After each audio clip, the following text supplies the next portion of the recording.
Oh, I have music. Hello, everyone, and welcome to well, this is D&D with R&D, and I am R&D. Yes, I'm hosting, but I'm going to be turning it over to. Oh, actually, should I turn it over to Micro for the wrap up? Oh, yeah, sure. Last time we fought. We had a fight last time.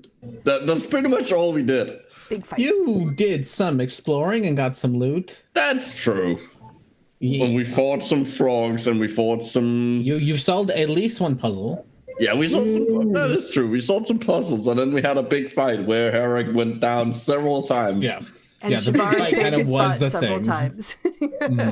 where, despite the fact that we had forgotten like a serious amount of damage that would have extra damage that would have been done. We actually and I forgot to change that in my sheet. Thank you for reminding me of that. Good. It's 5d6. 5d6. Okay. Yes. I don't know why I didn't change it. Oops. And Shavaris didn't realize she could conjure elementals until like at the end of the fight. Oh yeah, I can bring in allies. Yes. No, go away. So anyway, yeah, perfect. There we go. Okay, I have it changed. So now when I deal sneak attack damage, I deal a lot. Cool. Yeah. Okay, the good. appropriate amount. So let's just say that I'm the one that killed the monster. No. We all killed it. We all helped a little. Yeah, it was definitely one of those instances when I was like, oh shit, I just killed everybody. Oh, it was so close. The thing is, you could always do some kind of time fuckery since we were in that temple. Like, but we managed. We pulled it out at the last minute. I am very proud of y'all. Y'all did manage very well. So, all right. Okay. So with all that said, I think we'll get rid of that. I think we can. I lost. Oh, that's one of the things that was on my to-do list. You guys are here. So yeah. So last we left off, everything in the room is dead. You have unlocked the door that the triangle door with the triangle keys. You're a little wounded, but everything is sort of quieted down. Just a little. I forgot our turn order. And I cleared it because I'm a dummy. Oh. After that last battle, being like, oh yeah, we're fine. So just do me a favor, everyone, just roll initiative because it's like this. We're really close to finishing this dungeon, but everyone roll initiative. Just get a new initiative for this time. Ooh, I forgot to change my name again. That's all right. We'll get you on there. Let's see. Etsley rolled. Oh, we both rolled a 20, so we're good. And Felix didn't make it on there either. Oh shoot! With a 14. No worries. And then Saccharin is just Saccharin being Saccharin. I don't know. If he stays alive, he stays alive. That's his thing. So he'll go at 8, which a little bit faster than Shavar is. Yeah. Yes.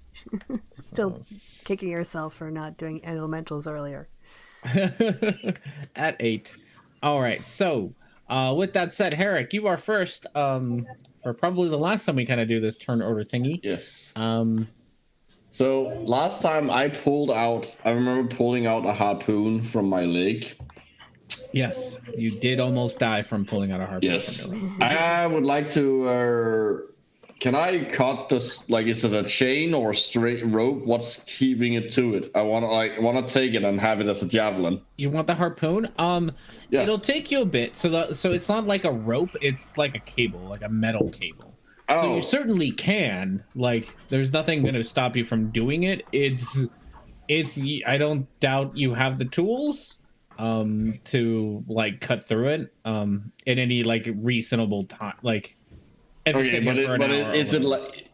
Yeah, okay. So it would require me to use my that ability. Fair enough. Then I won't do that. Mm-hmm. I will just walk over and get the 2 javelins that I threw, and that should be over here somewhere. Yeah, up there somewhere. Yeah.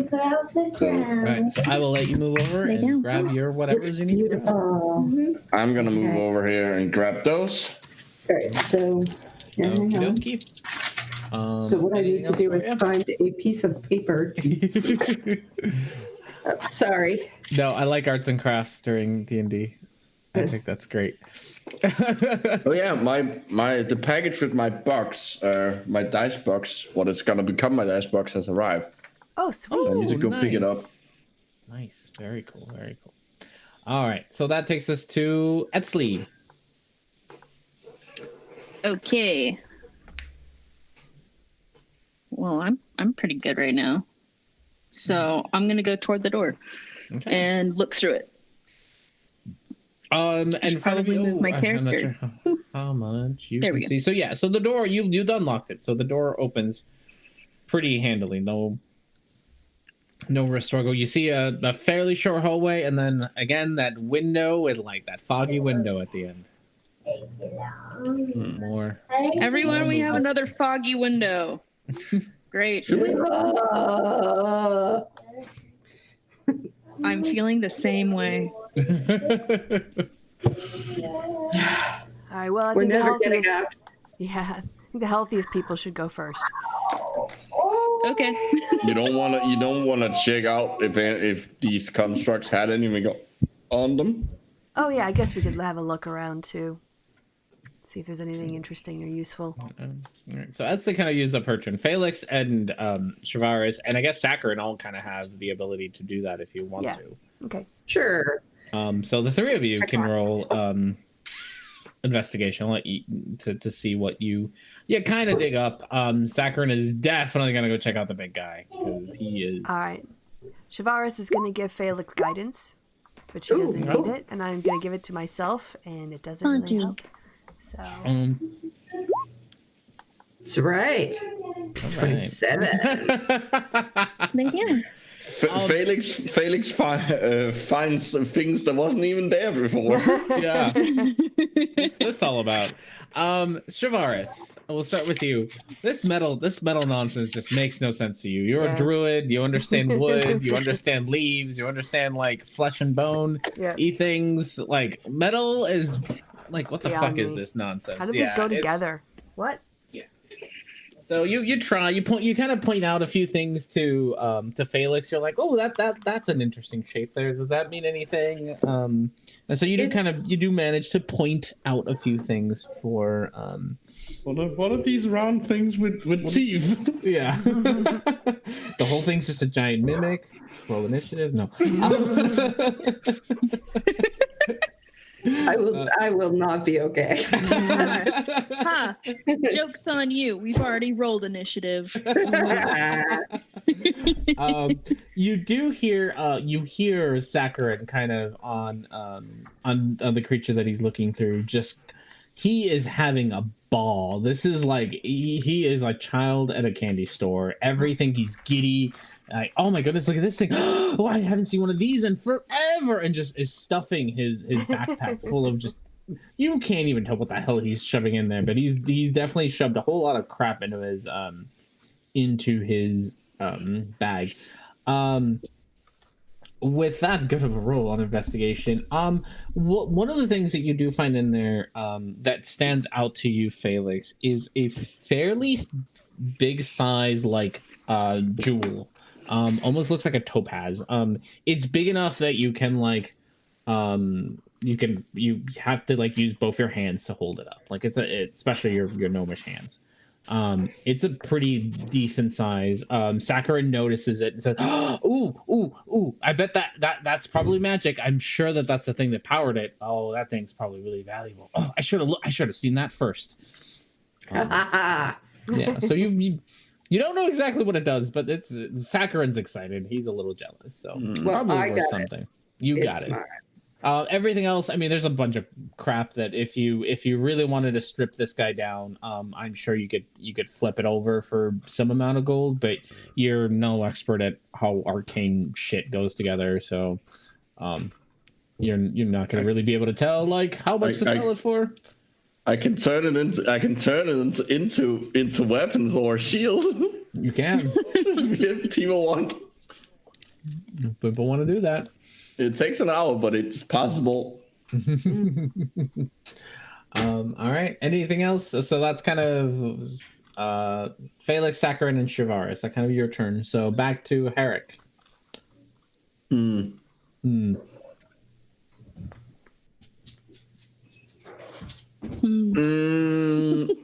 Yeah, I'm gonna go. You're gonna go into the room? You're gonna go to the next room?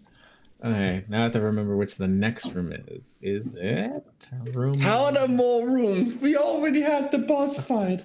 I know, right? Or is it the boss or fight? Is it? If this is not the boss fight, this is the mini boss. That's what it is. Hey, we're not completely screwed.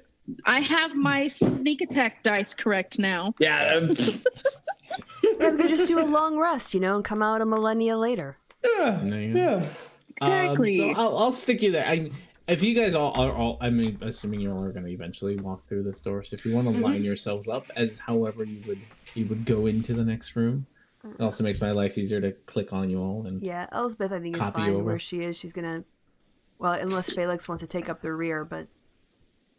Yeah, no, Felix will go with, she just usually goes with her little gnome friend, so. So he needs to come over a little bit. Okay, well, go there. He's super giddy. All right. So as you, once again, as you walk into past the glass, the window, foggy window, You feel your stomach slurge one more time as everything just feels very, the room felt like it moved and in a very uncomfortable way. And you find yourself in a room with a small room with a couple of doors. Sorry, let me... Oh, great. More doors. More doors.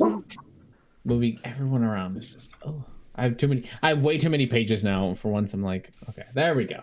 You probably can't see anything because I'm sure Fog of War is still on, like the goose that I am. But you find yourselves in this little room. And Shivaris and Felix are there twice. Oh, we're so really? cute. At the bottom, where are you?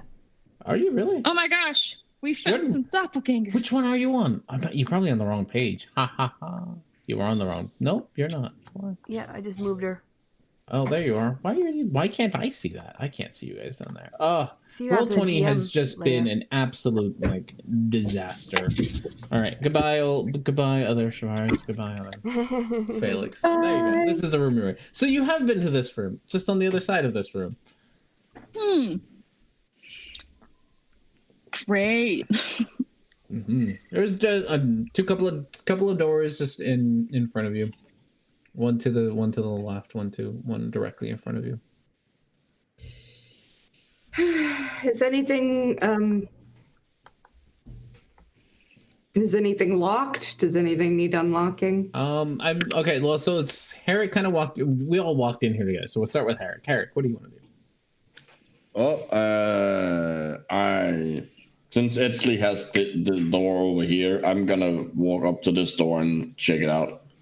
That door is you push it open and it doesn't seem to have any sort of lock or anything. Just seems to just be there as a privacy door. So it opens right up for you. And inside you see a larger room. There seems to be some sort of like stone. You saw these earlier. It's kind of like a stone console. It's got some buttons and whatnot on there. The Flintstone keyboards. Yeah, the Flintstone keyboards. And then there seems to be some sort of hallway going off into another direction. Well, that's my turn. Let's leave. Okay, I'm gonna try this other door. Yeah, you can investigate it.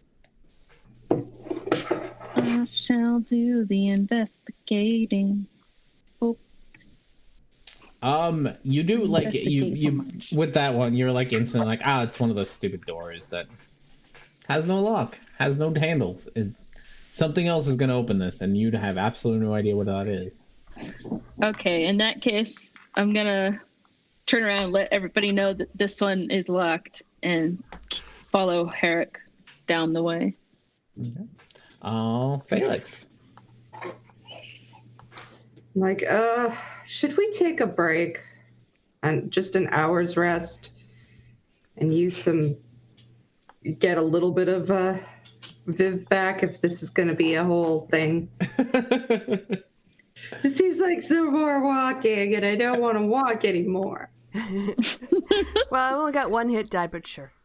We can do a short rest if you want while it's safe here. Relatively. I think we've already spent a lot of time in here, so any extra time outside isn't really gonna matter. So yeah. I mean, it's up to you guys. I mean, just again, this is entirely your decision, so I'm not telling you not to do this. But just a reminder: Saccharins was in here for 3 hours, and he's been gone for like a week. So and we already did a short. And you've already done a short rest. So you've already been in here for like 2 hours. All right, never mind. Like, you can do it. I'm not discouraging you. Just reminding you that is how many going to be one of years your we've consequences. skipped. Yeah, maybe we shouldn't. All right, so I'm gonna head forward. Anything over here interesting? So you can see the console. You can see the console pretty well. There's some button. There's like one side of it that's got some buttons that you're not entirely sure how to operate. And then the other side looks like that. So have fun looking at that. Hopefully you're there. Maybe you're not there. Bam. 36, 56, 52. It's Sudoku. Oh my gosh, more Sudoku? More Sudoku. It was Sudoku with a magic square. Like it's so. Muffin, silence. It's Sudoku. When you yell Sudoku, Sakur, now it's Sakurin's turn, runs on over and looks at Can I try to trip him? Why would you do that? I'm joking. Sakurin looks at the Sudoku and says, "Oh, that must be some sort of luck. I think." Looking, and he's kind of looks at the buttons, presses a few of them, and says, "Oh, I think if we can unlock this, we might be able to unlock all the doors in the temple." That would be good. That would be helpful. Yeah. So that takes us to Shavaris. All right, Shavaris is going to cast Goodberry. Then she's going to walk up to Herrick? Yeah. And give him 9 good berries. Oh. She's going to keep one for herself in case someone goes down. She can at least feed them a berry to keep them up. It's doing the thing again where I can't add in the bubble. I can add in all the other bubbles, but not the red one. Yeah. I'm still having the same problem that Pasta's having, where like if I click on the screen, everything just fucking moves. Bro. Are you on? You're not on drag though, are you? You're on select. No. I've done so many things to try to figure out why it does that, and I have no idea. I don't know. Might have to set up a separate browser for this. Like I have it on Safari, which should be okay, but apparently it's not okay. So, who knows? Who knows? Okay, so Shavaris. I obviously eat the berries. You eat the berries. That's why you see and Herrick with the way that he eats, it almost looks like he just ate an animal. Like they're just the red berries are just bleeding out of his jaws. You still get all your hit points, but as Lily looks on, they would hold on. How they're white? They're made out of mistletoe berries. Or mistletoe berries? I don't know what mistletoe. Yeah, they're white. Whatever. These are red. Oh, I always thought they were red beer too. I don't know why. I thought they were red berries. No, mistletoe berries are white, and you shouldn't eat them. Like they're these actually are okay. Like in reality, they're actually toxic. Coming out of your mouth. Nice. I'm thinking of the ivy, and the ivy has red berries, doesn't it? Or holly. The holly and the ivy, that Christmas song. The holly. There we go. It's something Christmas. Anyways, Micro's botanical lesson is over. All right, that takes us to Harry. It is your turn, though. So what would you like to do? I'm gonna walk up here and take a look down this. Yeah. At the end of that hallway, there seems to be some sort of locked door, and then another foggy window at the end. Because there's lots of foggy windows. No, we have another window. Great. Could you come look at the Sudoku? I want to look at the Sudoku. Do I have movement for that? I don't know. Do you? How much have you moved already? I moved. You can move diagonally 20 feet? Yeah, move 20 feet. So. Next turn? Hold on, no, I think I can. Oh, you have more than 30 feet? No, but I can move here with 5. Okay, well, there and then, go. Yeah, I can get up so I could squeeze in between the two. Okay, sure. So you go up there, and then you get to see that fancy thing. Where's your Sudoku? Oh, that's different. That is not the Sudoku thing. It's Sudoku. All right, Etsu and Shavaris, are you gonna go look at the Sudoku? Yeah, with our movement. Yes. All right. Yes, give me the Sudoku. There's the Sudoku. So I'm guessing it's kind of the same system. I'm not gonna say anything. It's up to you to figure it out. But it looks like multiplication. 36. 35. I feel like I'm missing a number. Am I missing a number? 56. Really but how do you what do you multiply to get 52? I'll get my calculator. I am missing a single number, I think, unless I got moved. So you should all be able to move those numbers, by the way. Okay. Yeah. I am missing a number. Yeah, there's a blank spot up here. There's a blank. Okay, give me 1 second. There comes the blank number. I would like a vowel, please. It is a 4. You get a 4 at the top. And let me make sure that everyone can move that around. And there you go. Yeah, so there you go. You're thinking multiplication. Maybe. Well, when I was looking first at the it has to be multiplication because it can't be addition. Like addition, that the numbers simply aren't big enough. 4 times 13 equals 52. Oh, thank you. You're welcome. Well, except we don't have a 15. I said 13. 13. Oh, okay. Yeah, so 4 and 13. I'm sorry, I was trying to whisper yet be loud enough for y'all to hear. And then 22 plus 13 would be 35. Feel free to move things around as you please. Ah. Boop. Mm-hmm. Boop. Just so we know that they're... Yeah. I cannot create this effect. So just so you know, the 52 starts glowing. Ooh. Okay. Hold on. So then if you switch it over to addition and put 22 in, but you can't get to 1. Yeah, I think it's multiplication all the way around. All right. Is there a 14? Because that would go over 56. Yep. There is a 14. Okay. All right. Stick that. Mm-hmm. Yep, go for it. There we go. Okay, that 56 lights up. So what is the last number? I'm doing some calculations. It is probably 3. Well, but that would get you to 42. Yeah, 3 times. That means there's something 13. wrong here. No, we've got 2 that are glowing. So maybe the 4 is the multiplier, but you can't do 2 with 4, so I think it glows just because we have the correct number, not because we have the correct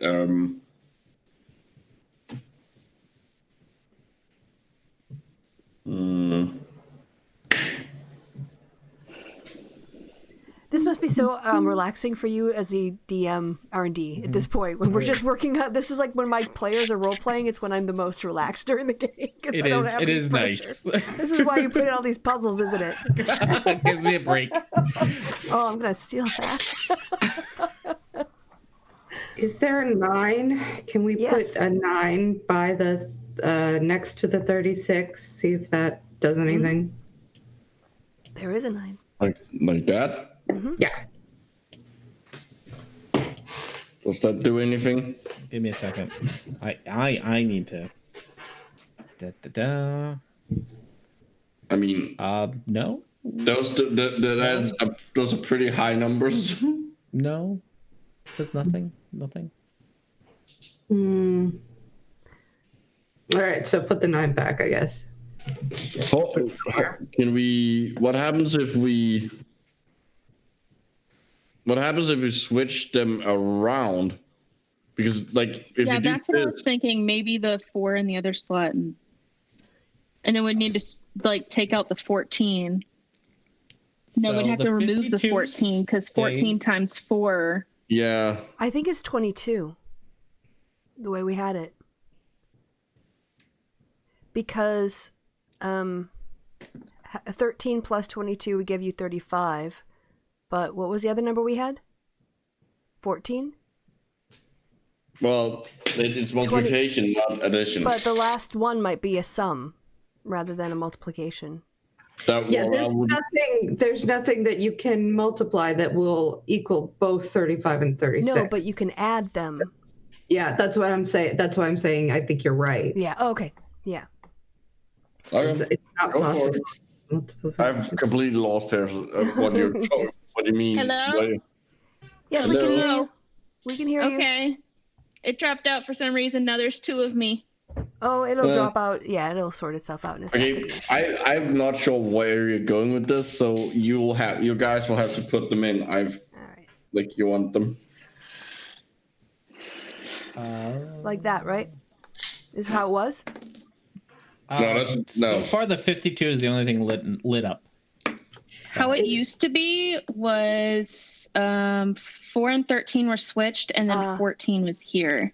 Okay. That's how it used to be. Yep. And that had lit up, right? There were 52 and 56 was both lit up. Mm-hmm. Yeah, and now that you put the 22 in there, all 4 numbers light up, and you hear Saccharin giggle with joy as the console next to him also lights up. I think you guys are there. There we go. Good job, team. He's super excited.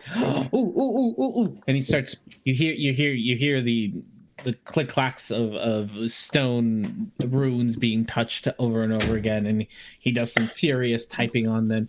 And then pretty much almost a little bit too much cacophony happens all at once as you hear way too many things click and move around all at once. And he's like, oh, I did it. Everything should be unlocked.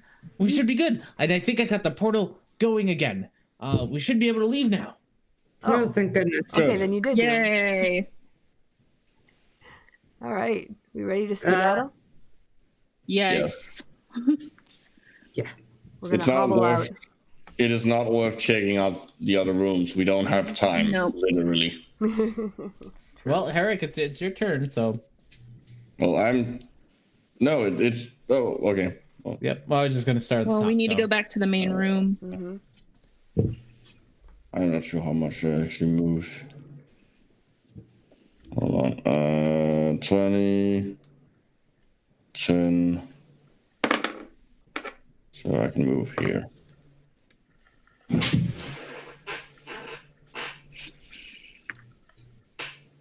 That's my turn. I've moved. Okay, that's Lee. I will. Why do you do this? Oh. Okay, I will make my way back to the other room. Okay. And Felix? I can only go so far anyway, so I'm just gonna kind of lean over and open the door and peek in. Sure. Inside this, you see another room, with a treasure chest of some sort. I'll be with you in 5 minutes. We don't have time. 5 minutes, it's fine. All right, Saccharin is just like, but okay, I guess I don't know where to go, and he kind of hovers around Felix. Shavaris? Okay, so I moved myself because I didn't move before we swapped screens, so she's gonna go 1, 2, 3, 4, and then basically point Saccharin in the right direction for the next round. Just leave her be. It was either you do that or I grab him by the scuff of his shirt and drag him. I'm like, it's all right, honey. You go to the portal. I will be right there. I promise. All right. Herrick? I'm gonna go into the room above. To the next room? Okay. I will let you go in there. Ba-bam. There you go. Then there's another giant robot that you have to fight. Good luck. All by yourself because you're the only one there. Etzli. Yep, I'm going to the next room. All right. We'll shove you into the next room too then. We'll see if we can not get rid of, but we'll move Felix, Shavaris, and Saccharin out of the way because they're not in that room with you all. And then hopefully Pasta's there. There you go. Yay! All right, takes us to Felix. Felix is headed in. 5, 10, all right. 20. Yeah. Oh, I should have. Oh no, I can't actually move this door. Yep, the door is unlocked, so you are fine. You can. What do you want to do? I guess I should say. Is it locked? Is the thing locked? No, it doesn't appear to be locked. All right, I'm gonna open it and take a look. All right, and there's a bunch of good stuff in there for you. You can roll a D12. All right. Felix doesn't walk away from treasure. 9. Oh, okay. Okay, so there's a bunch of cool stuff in here. Wow, a whole bunch. Okay. So you find yourself a pouch full of 300 gold pieces, a skull-shaped hinge box containing ash of some who knows what that does. The fuck?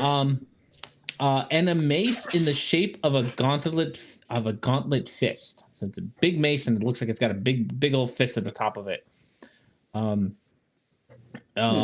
Just so you know, that the mace is a +1 weapon of some sort, and the box has Dust of Disappearance in it. And then, what is your weapon of choice, Felix? It is a well, I usually have a rapier. Okay. So at the bottom of it, after you dug all the things up, you find yourself a what looks like at first a very plain looking rapier, and as you reach to grab it, you see on the blade part, it looks like there's it like the way that the light hits it, it almost looks like there's flames coming off of it. Ooh. Yeah. Very nice. Very nice. All right. So I'm gonna stick that in there. I might share some with some of the people. And then at the end of the room, there's another one of those wonky glass, foggy windows. Yep, not going for it. Not doing that. So I think I have like 5 more feet. Okay, sounds good. Saccharin kind of like walks into the room and says, "Oh, you sure? Oh, but there's more to this place. It's all the wonders that we could find. Look at all the stuff we already got. Oh, you know, I gotta get out at some point. You know, it's probably been several weeks. If you need me to come back and drag his ass, I will. No, that's all right. He's fine. All right." Takes us to Shavaris. She's going to go, and, well, no, she's just going to trust that Felix can deal with this and go ahead and walk into the portal room. Okay. We'll move you into the portal room. Ba-bam. Okay. Herrick. Does the portal appear to be like lit up now? Yeah, it's glowing. It's glowing portal-y things. I won't step into it, but I'll walk up to it. Okay. Etzli? Yeah, I'll do the same. Okay. And Felix? I will head up. Okay. 15, 20, 25. I'm just going to move you over there. We're all there. All right. Everyone's there. We'll move everyone in. All right. All right. What do you all... You're all here. What do you want to do? Let's just jump in. I think we should all go at once. Yeah. Okay. I get out some rope. 2, 1. You jump into the portal, and you're hit by blinding light as once you touch down. Your whole stomach just lurches as you feel like you're in an elevator moving way too fast upward, and then it stops, and you find yourself back in front of the lovely gate that you were at. I won't even tell you how long ago, because you have no way to know how long. Yeah, are there seasons down in the Underdark? Some time ago. Are there seasons in the Underdark? Can we tell? Are there seasons in the Underdark? I'm not sure there's season enough for you all to be able to know. The season is always darkness. Yeah, and Saccharin, of course, is right behind you. Yeah. Saccharin, of course, is right behind you. As you step out, the gates of the temple close behind you, and you hear gears and mechanisms all start to just shut the gate. What appears to be shut the gate closed. Great. Yeah. All right. Can we rest? We're out of there. Oh, look, the cards. They're actually like little magic cards now. Oh, yes, I fixed the cards. They have not actually changed. This is what they've always looked like. Oh. I have just been lazy and have not given you a proper card. But this is what your magic card actually looks like. It is blue and it has some sort of rune in the middle of it. Yeah, but now the token matches. Yeah, so it felt necessary that needed to happen. All right. So once you're out, Saccharin wanting to also take a rest, walks a little forward and just kind of stops and stares at the two carts, a little confused. One of those is ours, so... Or at least it was yours, apparently, but now it's ours. What do you mean? That's my cart. We didn't get it off of you. Clearly, but I don't think you understand. People. I've only ever made one. Well, you were gone for a while. I don't know. Also, time travel. Oh no, maybe y'all should explain how you got the cart. Like where you got it from. We fought some people who have access to time travel. They had it, we took it.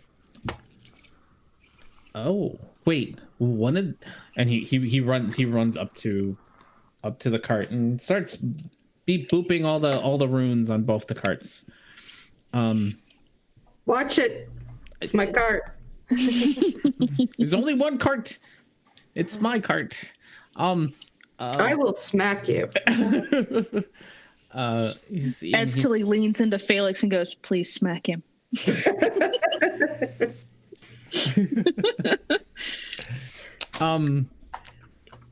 He says, one of these carts has traveled more than the other one. I believe the one that you have is older. As I said, time travel. Well, how interesting. I would love to meet these people that are time travel. No, you won't. I don't think you would want to do that. They would kill you. Use you as to build things for them and then kill you. That's probably how they got this cart. Yeah. Oh, but wait. But I mean, you know what they say. Does that mean they're going to kill me and take my cart? Possibly. In the future? Who knows? But you know what they say. The path to your destiny is the one you take to avoid it. Well, Shavara says, well, technically, you see, we're on a different timeline now, because in the previous timeline, you wouldn't have known about the second cart, so you wouldn't have known about the attack, and so now you've been forewarned. There you go.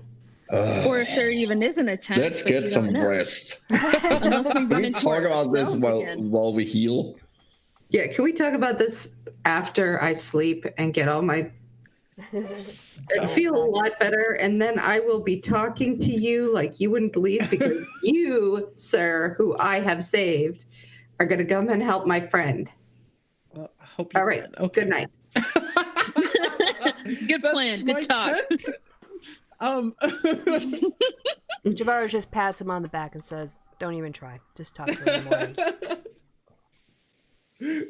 Yeah, you all can do your long rest. Yeah. Do we want to keep watch? I don't know. Do you?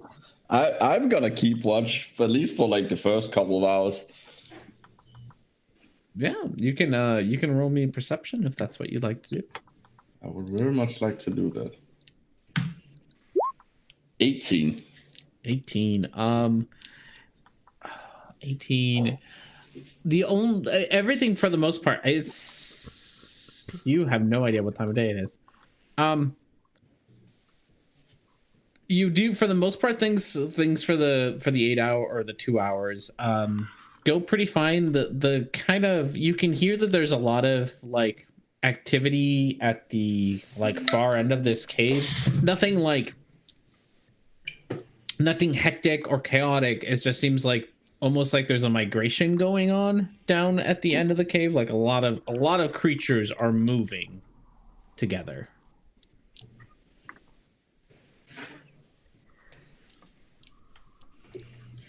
Well, in that case, I would, as soon as I notice that, I'm gonna take a minute and do my my thing. Your radar thing? Yeah, my radar, my ranger radar. It doesn't work. His pinger. Yeah. His bat just to get see if the things migrating are humanoids. Yeah. No, they definitely are humanoids that seem to be going in like groups of 4 to 5. Not they're not like right on top of each other. They're not that crowded, but they're definitely like you know what a caravan is. It seems like it's a caravan kind of going by. Is anyone gonna? I can go next. So he's gonna tell him. I assume Herrick will tell me. Are you gonna tell him? Yes, I will. There appears to be some kind of caravan going by the humanoids. She rolled a 4. Yeah, you have no idea what a caravan. I mean, you have an idea what a but the migratory patterns of things down here are beyond me. Beyond you, yeah. Fair enough. She's gonna make look at the carts. Mm-hmm. Yeah, they are very, very similar. They even have the same dents. You're like, yeah.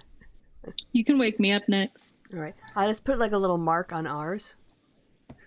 So Shavaris was here. Yes. And then I'll get Etsley up for the next watch. Okay. All right, Etsley, you can do your perception if you'd like. Perception. Boop. I don't see shit. These carts are super cool. Like, man, like they are neat. They are some neat carts. As Talise gonna like go to his cart and like carve her name on it, and then go to the other cart and see if it shows up. It does. That's just gonna blow her mind. It does show up. Yes, when you whatever graffiti you put into Saccharin's cart shows up in your cart. And I'm gonna make sure to write it in Abyssal just so it looks ominous, but it's really just as Tilly was here. All right, yeah. Anything else? No, she's satisfied. She's gonna keep watch. Are you gonna wake anyone else, or just let everyone else sleep for the rest of the time? Does someone else want to watch too, or? Yeah, you can wake me up. I don't care. All right, I'll go up and wake Felix up. Be like, your turn. Okay. All right. Well, I get up and.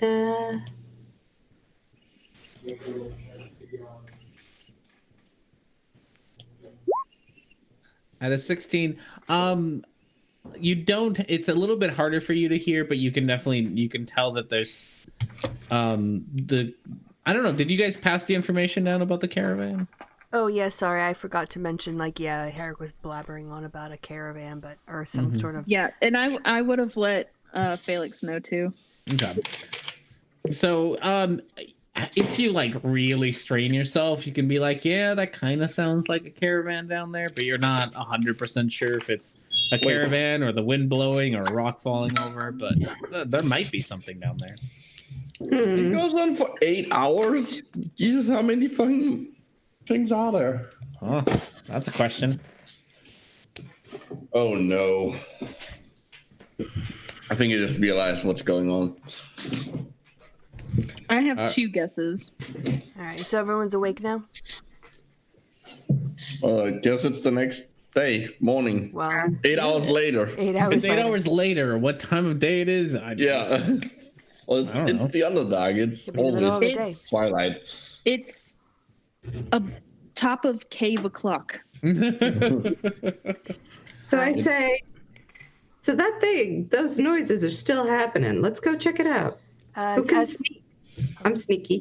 I think we should be more cautious. What is the light conditions down here?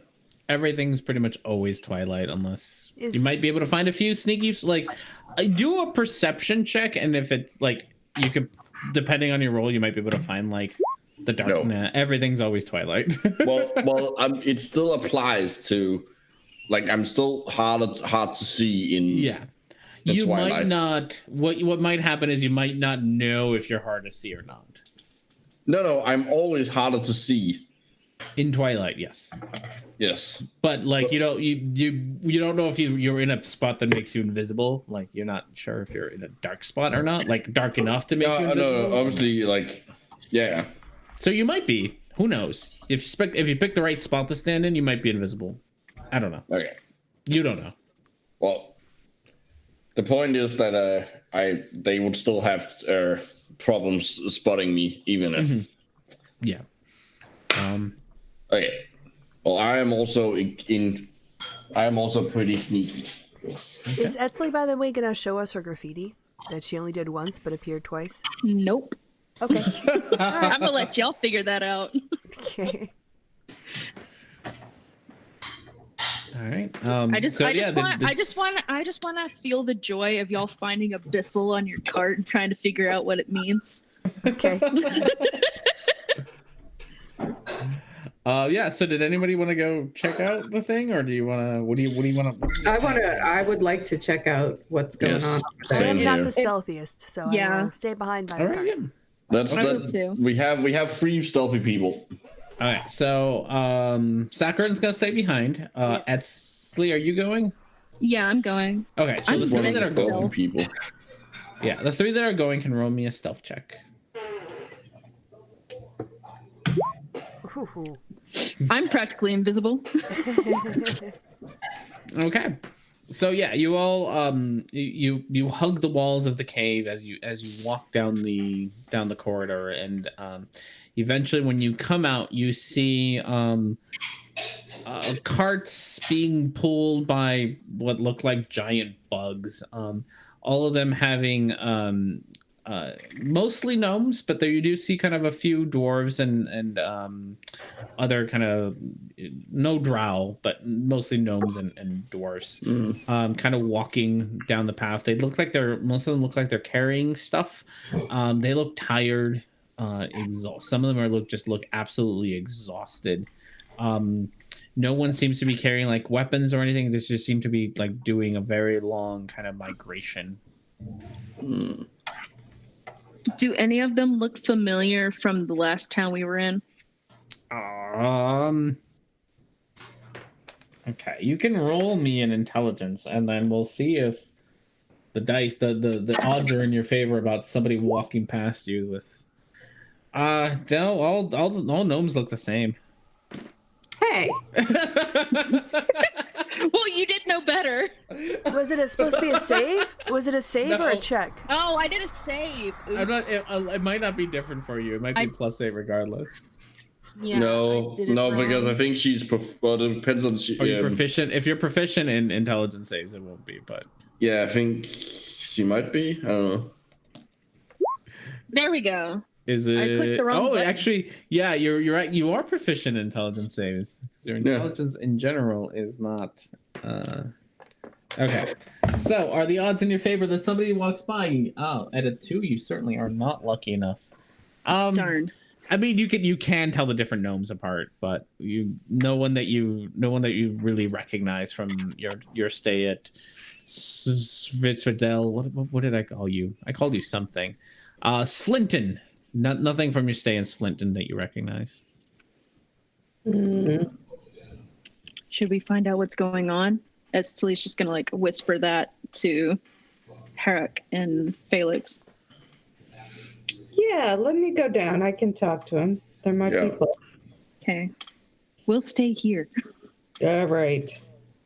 So I'm heading down, and I just sort of, I wait and I walk up to somebody and say, "Hey, me and my friends have been traveling around here. What's going on?" It's Flinton. It's a fucking mess. Some humans showed up and started making hell there. A bunch of refugees here. We're gonna go see if Jocelyn will take us in for a bit. Whole city's on fire now. Not sure how much is left. Sons of bitches. Everywhere those humans go, nothing but problems. Yeah. Something. Yeah. They were determined to get in there. I don't know what they're up to, but they're looking for something, I think. Well, What are they looking for? He doesn't know what they're looking for. Any idea what they could be looking for? Did they say anything? Oh, I think they said that we're gonna wait for a shop owner. What was it called? The Silver Owl. Yeah. Some artificer who makes shit. I knew it. Some sort of special order. I don't know. They came in real nice at first, but then when he didn't show up, they started tearing up the place. Just the worst. It's a good thing, I guess, that he didn't come back, and that I've never heard of this guy, but Yeah. Just a darn good thing. If I find him, I'll give him to the humans. Maybe they'll leave the city alone. Maybe. That would be a good idea. Well, anyway, I got to get going back to my friends. Thanks so much. Yeah. Look, I just walks off. He looks very exhausted, like he's been walking all night, because he probably has. So it is night. He's been walking for the last 8 hours. I know. So I am going to. You should have asked him what time of day it is. I was about to say. Then he'll think I don't know. Well, obviously it's hard to tell in here. But guys, you never want to admit to a deep gnome that you have a vulnerability. You know? Just don't want to do that. As Tilly just pinches the bridge of her nose and just closes her eyes. Well, do we go back? Let's not go back to Splinton. I tell them everything that they said, and I say, I have a feeling they're going to kill you and steal your cart soon. Let's not do that then. Well, shouldn't we go and kick their ass? Wait. No. What do you mean they're in Splinton? They're looking for you, supposedly. Who's looking for me? Some The humans. humans. Well, Oh. Special order? Oh, yeah, the ring. The ring? Yeah. Special order ring? Yeah, this lady. She came by. I don't know, month and a half ago. Wanted this contraption. He kind of holds out his hand in the shape of a circle, a fairly big circle, like a big ring, like this.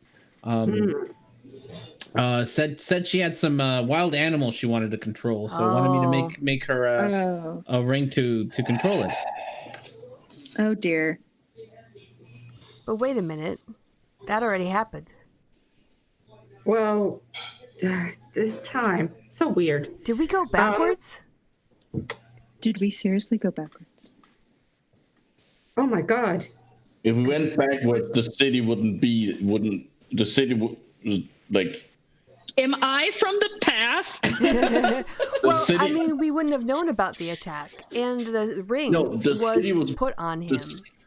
If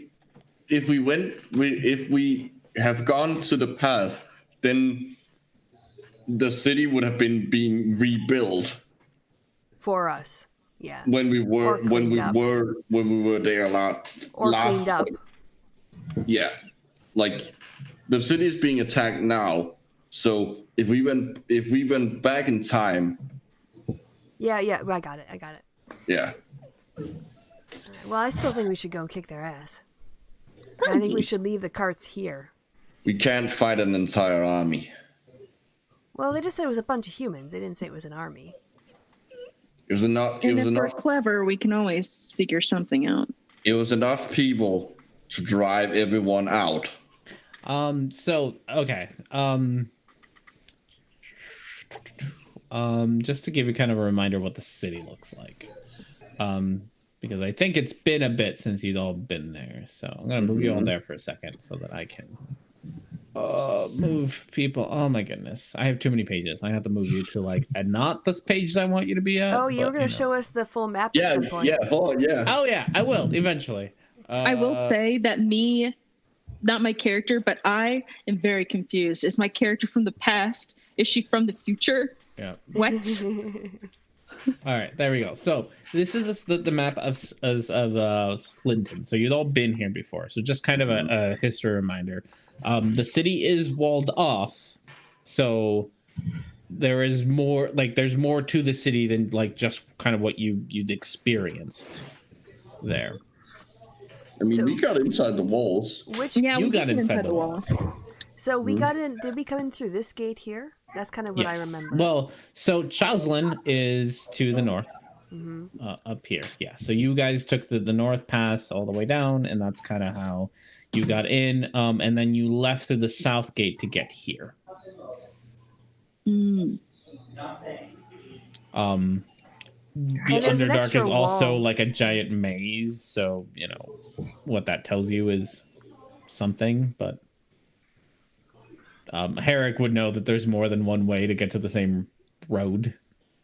I don't know. I think we have to go there anyway on our way back to the other city, right? Where I don't think so. We can find a way around. Okay. Those people, the caravan, we can just follow the caravan. They're all going there. That's where they're going, is Jocelyn.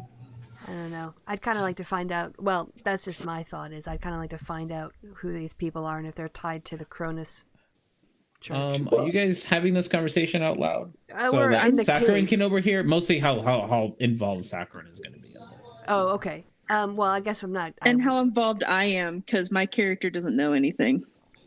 No, we've told you. We told you pretty much. We've told you pretty much everything when we.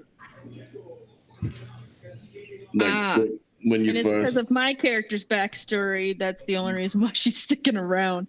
That and Lizard Dick. Okay. So yeah. So are you saying? I don't think we would. We haven't really hidden anything from him before because most of the time we forget he's there. So. Yeah. Also, it's pointless to hide it from him.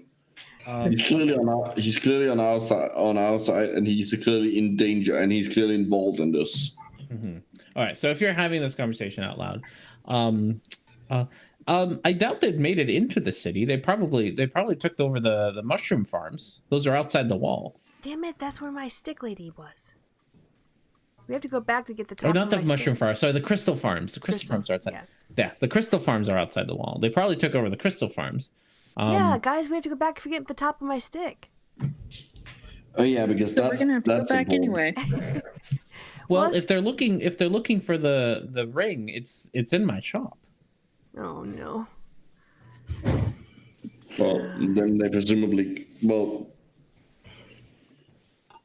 And if they're tearing apart the city they would have found it. Well, it's a little difficult to get into my shop. which would be bad. Oh yeah, like I remember. I remember looking at your locks. Yeah. There's a reason I like to go to temples like this. They have fun. They have nice locks. I want to get the rock to hit people's heads with on my stick. All right. If we're I need to make sure that Lydia's fine too. She's probably safe in the city, but I feel like it's probably good that we stop them from getting that ring. Because if it's the same ring they used on your friend, then maybe. All right. So listen. This is what's going to happen. If we change the timeline and save you, and there's only one cart left, it's our cart. As Talia's going to make a mental note to herself that she's glad she wrote her name on the cart. Okay. I gotta just make sure that Lydia's okay. All right, fine. We'll go check Lydia out. Come on. All right, I guess we're getting the cart. Well, he's going to check Lydia out. We're just going to make sure she's okay. That's the same thing. Yeah. Oh, let me word that differently for Herrick. So Saccharin's gonna look at her for mating reasons. Oh. We're gonna look at her to see if she's not injured. Yeah, she's not my type, so I don't want to mate. Shavaris goes over to Saccharin and says, "Do you know any ways back to Slithluth that don't involve getting near Drow, that big estate that we had to go through to get here?" Oh, yes. There's tunnels that go everywhere. Great. Yes, I can probably find some. Yeah. So the question is, which side of Slinton do you want to end up at? Well, the one closest to your shop, probably, right? Yes. Oh, sorry. The DM is asking the players. Yes. Okay. Well, where's his shop again? So his shop is in here. His shop is in the walls. Oh, yep, okay. in the walls. Yeah, inside the walls, right before the river. His shop is in the windows. So we need to enter through here. Yeah, we need to not be in the Crystal Farms. Well, right? Yeah. That's where the bad people are. Presumably are. I feel like either way, we need to be cautious when entering. Yes. Yeah. Because like a wall's gonna stop them. But we aren't exactly conspicuous. Inconspicuous. Yeah, you do have a magic cart.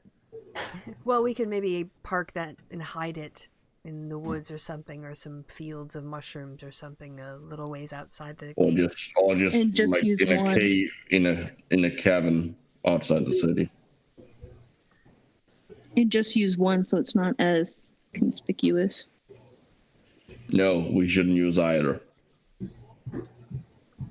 He is the guy who invented it, so yeah. bring a lot of attention. Just more. I know that I keep stopping you for reminders, but it's been a while since we've done any traveling. It took you guys about a day-ish to make it here on cart. Yeah, and we take the cart that day, and then when we're like 500 meters outside the city, we find a cabin to put them in. Okay. So we just don't walk in, like. So you don't walk into the city with the cart, not just. Yeah, we're obviously gonna use the carts to get there. But we definitely need to find a back way. Let's not take any of the big roads. So Herrick, you can do like a survival check to see like pretty much not that you can get lost, but like what is the quickest route that you can find there that's also out of the way? Because again, the more out of the way you are, the longer it's going to take you to get back. Well, we don't have to worry really about being sneaky till we get to the city, right? Because the humans are coming from the other direction. And remember, difficult terrain cannot slow the group down during travel. So it's but it's so it's really so at that roll you can think of a route that'll get you there, that'll keep you off the main roads. It would add you pretty much an extra day's worth of travel to get there that way. But you could get everyone there and avoid all kind of the big roads. I think speed is of the essence. I think the sooner they find this place, they're going to start working on the locks or just start bashing the walls down. Let's go. Which road? Just straight. Yeah, quick, like golf course carts. Main roads, okay. Main road and take the 2 carts. Oh, I didn't. Okay, I was confused. Well, I didn't think main road will take us a day. The sneaky outside route will take us 2. But the only people we're going to see are the refugees coming out of the city from the south gate. For now. We hope. Yeah. Well, I mean, if we've got some, at some point I can wild shape into a direwolf and run ahead and sniff things out. Or if we just do perception and keep a lookout. Or I can just sit if I just sit in the van, I can just spend a minute and constantly be meditating on and keeping a radar, and because I can be moved along by the cart.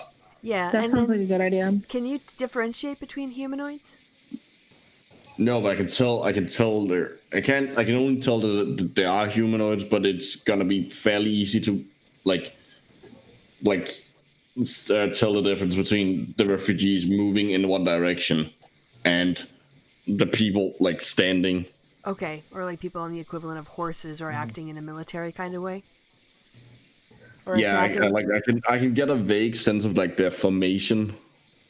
Also, if they're hiding in, if they're clustered off inside a side, in a blind spot for the surprise attack, I would be able to sort of sense that. Okay. Yeah, that seems like you're a radar. Just keep pinging, and we'll roll perception. Once we start getting close, or if we start seeing, once we start seeing a lack of refugees, or a bunch of refugees screaming. Well, at that point, we probably don't have a minute. All right. Sounds like fun. Okay, we have so far you have 2 carts. You have one cart that's going to have Herrick pinging away his radar. And how are you going to arrange yourselves in the carts? Zachary is very insistent on staying in his cart. I'll ride with Sakharin because I can't drive the other cart, and I've got pretty good perception. I can drive the other cart, so I'm gonna be in whatever cart is in the front. And I'm gonna be in whatever cart Herrick is in, just so I can kind of make sure that nothing disrupts his concentration. Probably the front cart, right? We want to hide Sakharin if anything comes up. We want to shunt him out of there. Well, also I'm the one who, since I'm the one who's going to be navigating and avoiding dangerous terrain, difficult terrain and stuff. So okay, so that means you and me are going to be in Felix's cart up front. All right. So for Herrick, this is going to be your choice. But you said you weren't going to use your pinging thing until later, right? I'm once we start getting close to the city, because it's only 5 miles, so if I see that there's the refugees starts thinning out, there's less and less of them, or if I have any reason to be suspicious, or once we get close, basically, if I have a reasonable reason to use it, I'm gonna use it. Okay. So basically, just mechanically, you can either do your navigating people so that you don't get bothered by difficult terrain, or you can do your pingy thing. You can't do both. Yeah, because it's effectively a concentration spell. Yeah, so you can do one of the two. We're on a major road with people and stuff. So I'm just gonna let you decide which one you want to focus on. Do you want to focus on pinging, or do you want to focus on traveling? For the first until we get close, or I see a reason to like a half day. Yeah, the first half day I'm probably gonna be focusing on navigating, maybe doing it once or twice. Okay. Sounds good. All right. So, first half day, we're just gonna worry about traveling as quickly, not as quickly as we can, but quickly. It's not like you're gonna get tired on a remote control car thing, but all right. So you find yourselves pretty quickly at what pretty much in modern days would be like a full out freeway. You have one side of it. There we go. It dropped again. Oh no, I'm sorry. That's okay. So you're in a full out freeway pretty much. One side of it seems to be much more crowded than the other, as you still have it's not a giant crowd, but you do see, a caravan, 5-ish, gnome-ish at a time. You see them come by in small groups, kind of heading towards you. You're on the opposite lane, heading the other way. So you don't really seem to find a whole lot of people that are heading the same way that you are. On occasion, you'll find people on the side of the road, kind of taking a break and just watching the the migration happen. But you're not really seeing a whole lot of other. You really don't bump into anybody who's heading sort of your same direction. It seems like the news of what's going on in Flinton has pretty much stopped most people from trying to make it in at the moment. And really more of the traffic is leaving Flinton. Eventually the crowd kind of does. Sorry, can I interrupt? I don't. Yeah, but yeah, I would. of course. What for? Shavaris would have Sakharin drive up kind of even with Felix and ask to pull over and ask Felix if maybe she can talk to some of these people who are resting about where in the city they've come from and where the problems are.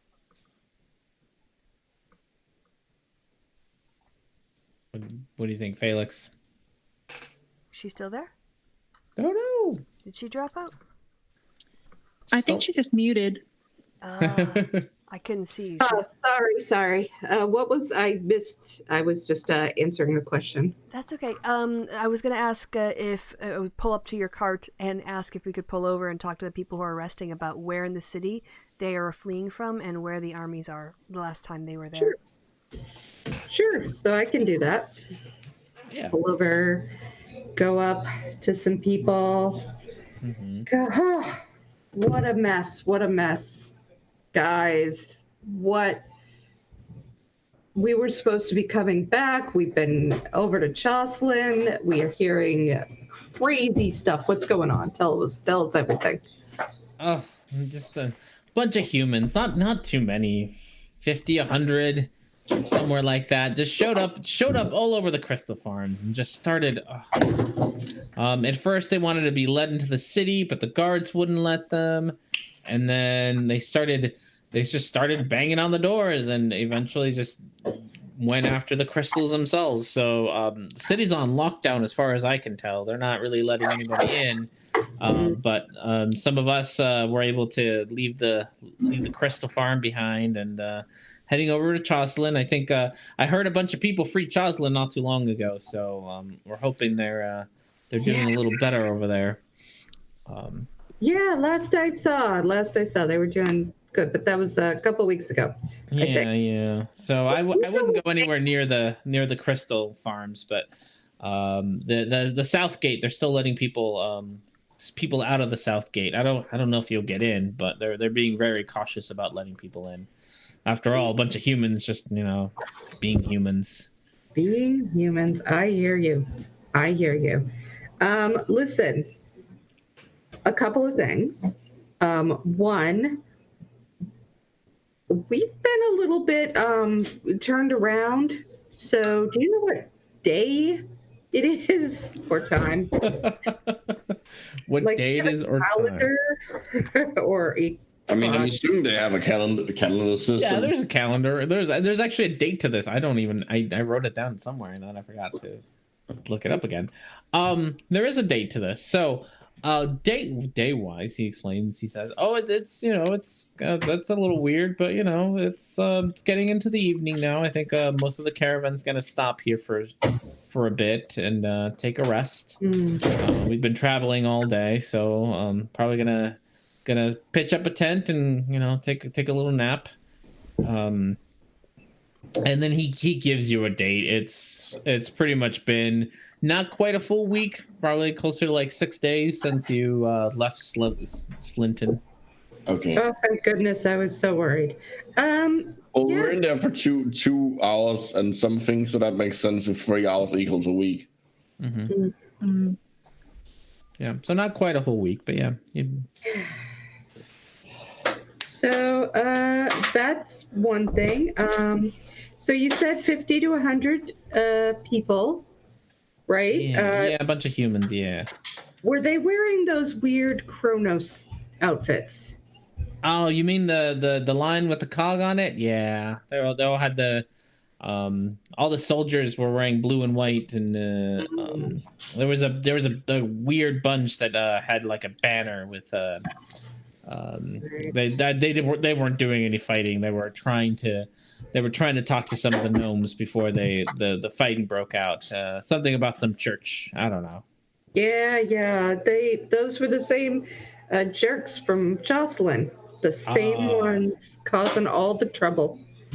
You know, humans. Yeah. Seriously, why can't they just stay up? Why they gotta come down here? Don't know why they gotta cause trouble down here, but yeah, that sounds about right. That was that's what they were doing.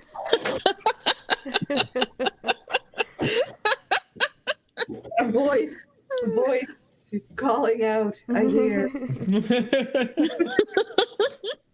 They do. God, you have no idea.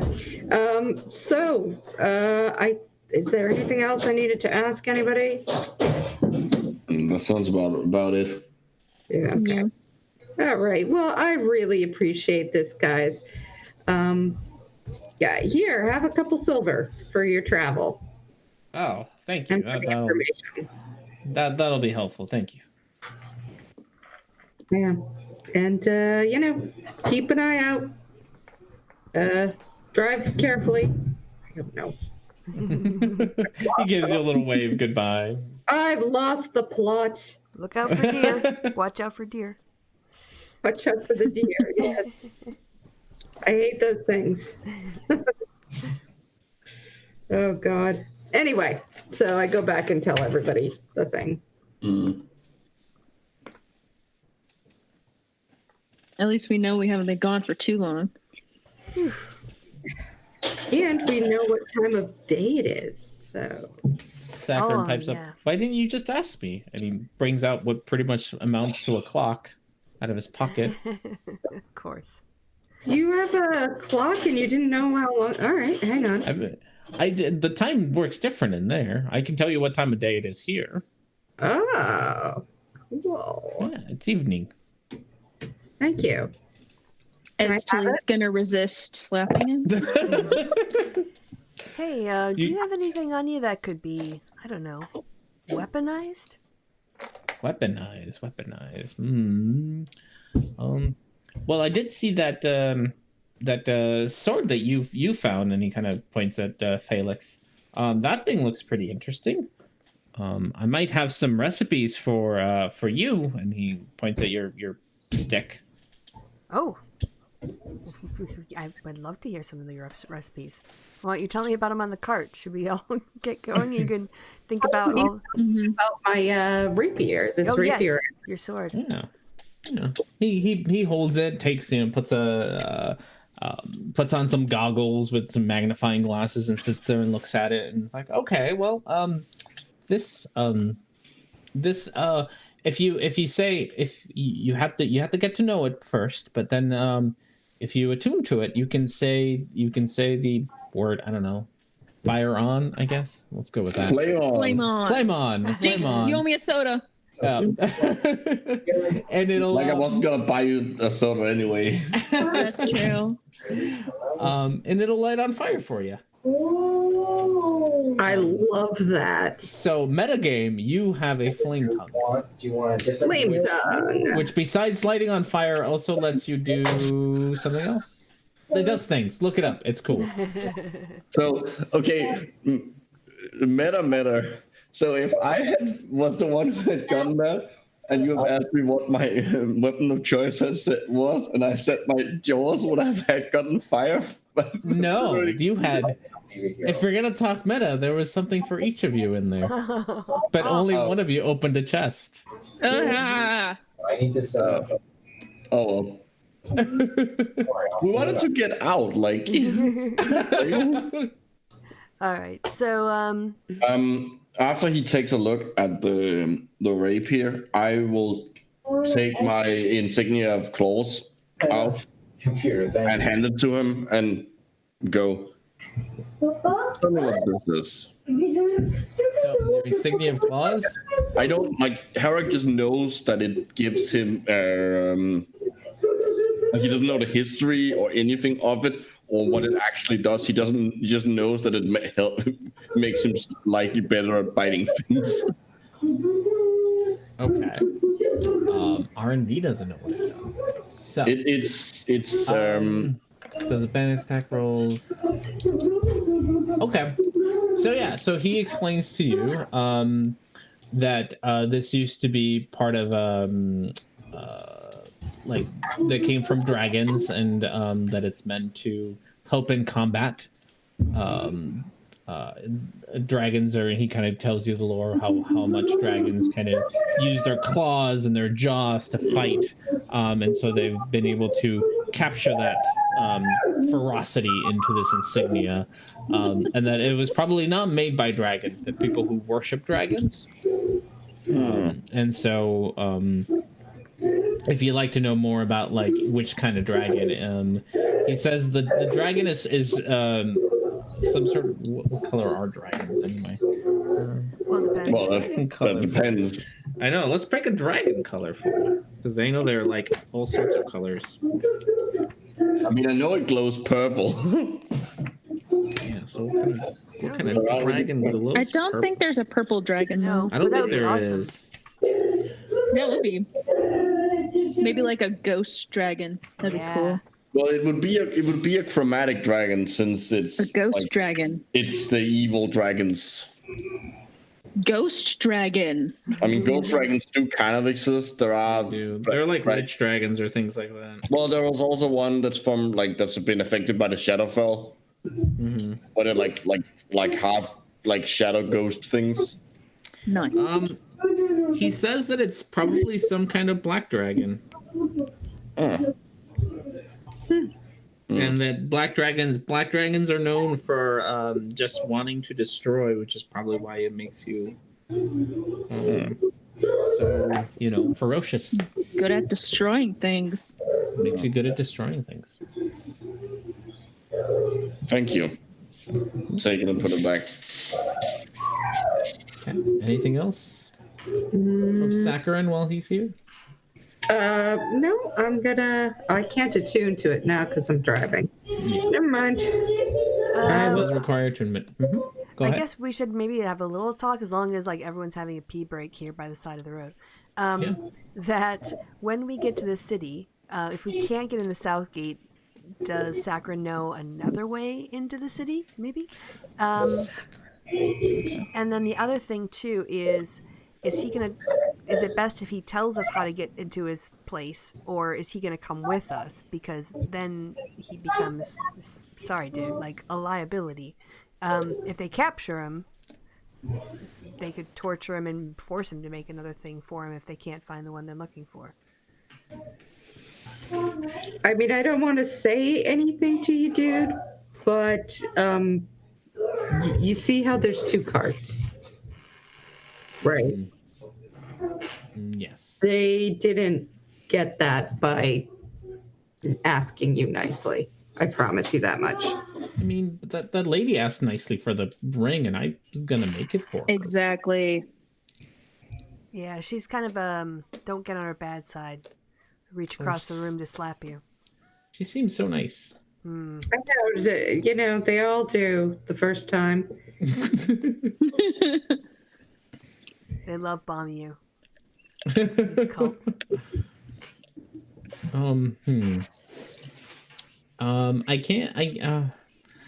I'll tell you this much. My shop won't just let anybody in.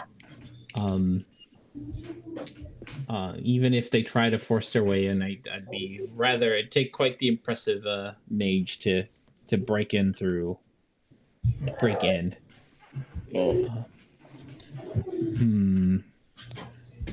You also have to actually get into the city. Yes, I don't think that. I know that you say they're looking for me, but I don't think they'd attack a whole city just to get to me. Are you sure about that? Yeah, well, they let that woman, they let her in a couple of months ago, no problem. She came into the shop. That's how she got her order in. Well, when we get to the city walls, I could polymorph him.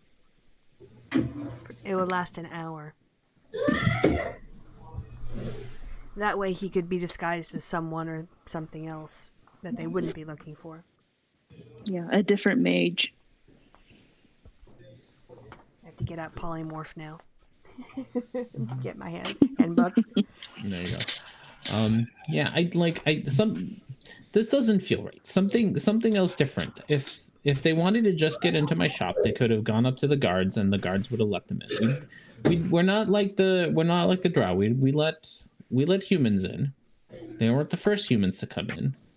Well, but to show up with a whole army, that's something is different. They did go to the crystal fields. It kind of sounds first. like they're trying to lure you back. I mean, they went to the crystal farms and broke into there first. Maybe they just want to take over the city. Well, that's naturally on the way. I don't know. I wonder why the guards wouldn't let them in. Well, there were 50 or 100 of them. If only one of them had showed up, probably would have let her in. But if you come with 50 people... Yeah. That makes me think that they're not just there for my shop. They're probably there for the city. My shop just happens to be convenient. I don't like these Or maybe people. because they heard some other people that they don't like were on their way to this city looking for an artificer. Cough.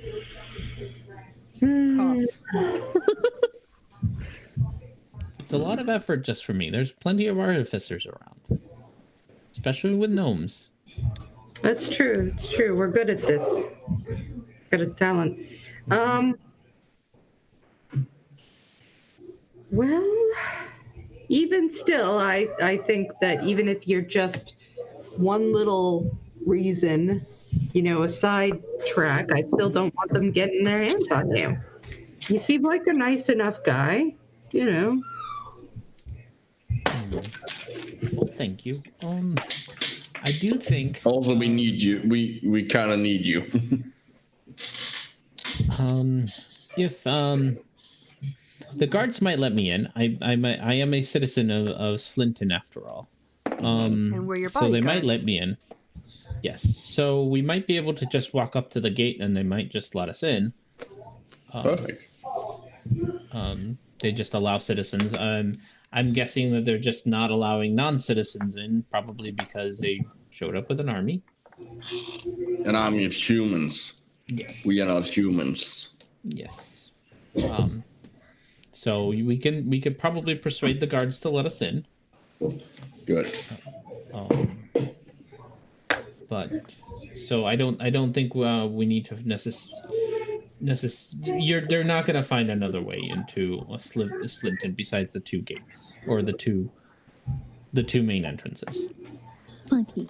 Well, I it think survived for thousands of years for a reason. Your shop seems like a pretty good place to hole up defensively, though, especially with all the locks on it. So.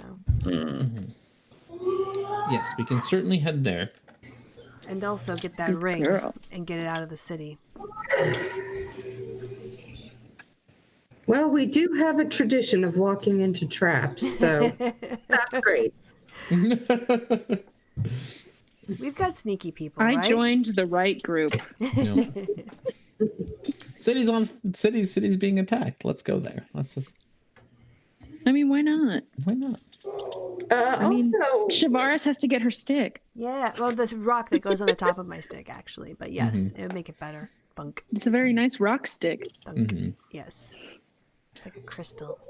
I will, for Shavaris, you did ask Saccharin about a stick, and he did tell you that he's got recipes, and then we interrupted with a bunch of other things. Right. That's true. Oh, yeah, true. Although, So can we do it on the ride? Yeah. If you're riding with him, he can probably talk to you. Yeah. He can. It's a self-driving cart. You probably want to pay attention, but he can. I also want him to teach me how to drive the cart. Okay. It's like a half a day. What else are you gonna You're do? about half a day away. It is technically now like evening-ish. So it's up to you all if you want to keep traveling at evening. Again, everything's kind of twilighty. There's no real night time. Yeah. So it's not like it's going to affect you in that way. Like, it's not going to get dark or anything. What do people think? Arrive at the city. More comfortable once we're in the city, so. Yeah, I think we should just go right through. Just keep on trucking along? Mm-hmm. We can nap in the carts, or at least try to. You can certainly take turns napping in the carts. It really only takes one driver. Yep. And everyone else can nap. I just need to be awake to navigate. Although we don't really need a navigator. On a high road, no, not in like King's Road kind of thing. Yeah. Yeah, no, it's if you were taking kind of the obscure way, you might need to help navigate so that If you get into difficult terrain, it's like it's pretty much for all intents and purposes a nicely paved road that is maintained for exports and imports and all that nonsense trade. Esteli's gonna stay awake just in case. What? I'm also not gonna. I don't want an exhaustion point. That's all. Well, I mean, it's been half a day. We just took a long rest. Yeah. Okay. It's been half a day, so you're not gonna get an exhaustion point for a while. Okay. Yeah. I mean, to be fair, you don't really need to recover anything right now. So yeah. You haven't really used spells or anything. Yep. Okay. Sounds good. So if you're gonna ride on, you ride on. Into the night. That's not really night because Underdark. As you're riding with Sakarin, Sakarin kind of gets really into your stick. You show him your mushroom stick, and he's like, oh, I know. I once met a druid who had a mushroom stick. She could plant it in the ground and it would grow into this giant mushroom. It was quite amazing. I got a chance to look at it for a little bit. I'm pretty sure I might be able to make one for you as well. Oh, that would be cool. So it just makes a big mushroom? It's got other things. Other druids, their magic is I don't understand their magic. But I'm sure that it could do other things as well. Well, sounds interesting. Yes, I would very much like to see that stick. If you want to have a go at making it. Once I get to my shop, I will. I'll see what I can do for you. Sounds good. Thank you very much for saving me from that temple. It was very interesting. Quite a lot to look at there. I wish I could go back, but yeah, it seems kind of dangerous unless you want to lose weeks. But hey, can you teach me to drive this thing? Oh yeah, and he kind of sits there and gives you the gist of it for the most part. Do me Arcana. This should be fun. I was so hoping you were gonna say animal handling. Animal handling. She's even got a decent bonus, and she's still got a. I mean, he is technically helping you. It was mostly to see how well you understood what he was talking about. More than actually like trying to drive it. She got nothing. He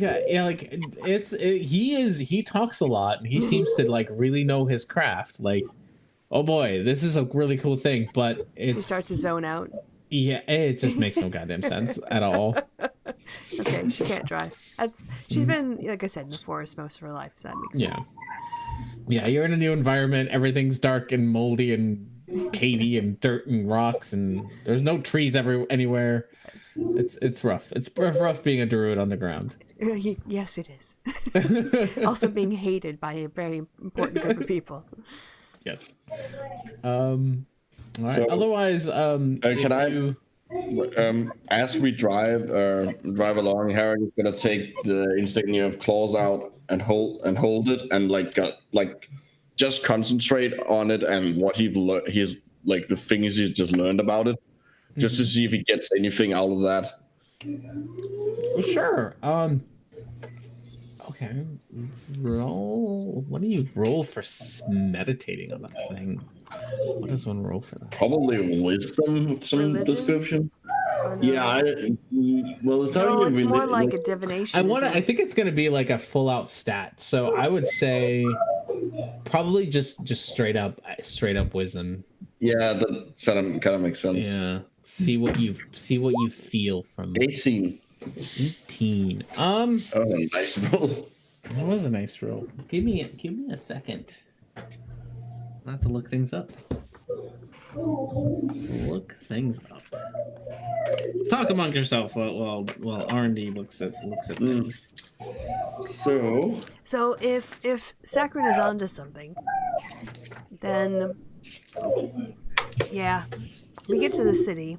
There's between 50 and 100 men, soldiers, outside the gate, outside the wall, like out here. Okay, but yeah, I guess we'll have to see what the situation is, if they're still all encamped or if they're spread out or whatever. Yeah. Okay, I'm back. It closed out again. Oh, bummer. What's going on? I do not know, but I let Pumpkin out and just closed while I was away. Pretty much.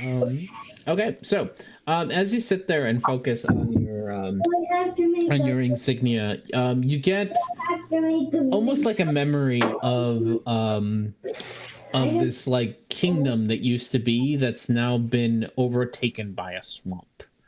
And your like it genuinely feels like somewhere you've been before, and as if like if you were given the opportunity to go above ground, you'd be able to find this place. You've been there, like you can feel it. You've been to this place at some point in your life. Yeah. Interesting. So that's what you get. Cool. Anything else on your kind of ride in? Or anyone else want to do anything on their ride in, I should say? I will start, if we start getting close to the city, I will start periodically taking a minute to ping. Mm-hmm. And Estely's just going to be cautious and keep an eye out for things. Mm-hmm. You have noticed that the crowd hasn't so much as stopped as it has just it's not moving anymore. So you're still finding like about as many people as you were before, but now that everyone seems to be camped out on just the side of the road, carts are just pulled over, some tents are pitched up, you do see a fire every once in a while. So it's the same amount of people, just people are they're no longer moving. And it seems like everyone wants to take a break for the day. And then eventually you just stop seeing any more of the carts. Your ping just doesn't you don't pick up anything really in front of you or behind you. Almost like it's like at some point like this was a trail, and the trail kind of, and people stopped using the trail for a bit, so there's a gap. And as you get closer to the city, you start picking up pings of like people in a city. That makes sense.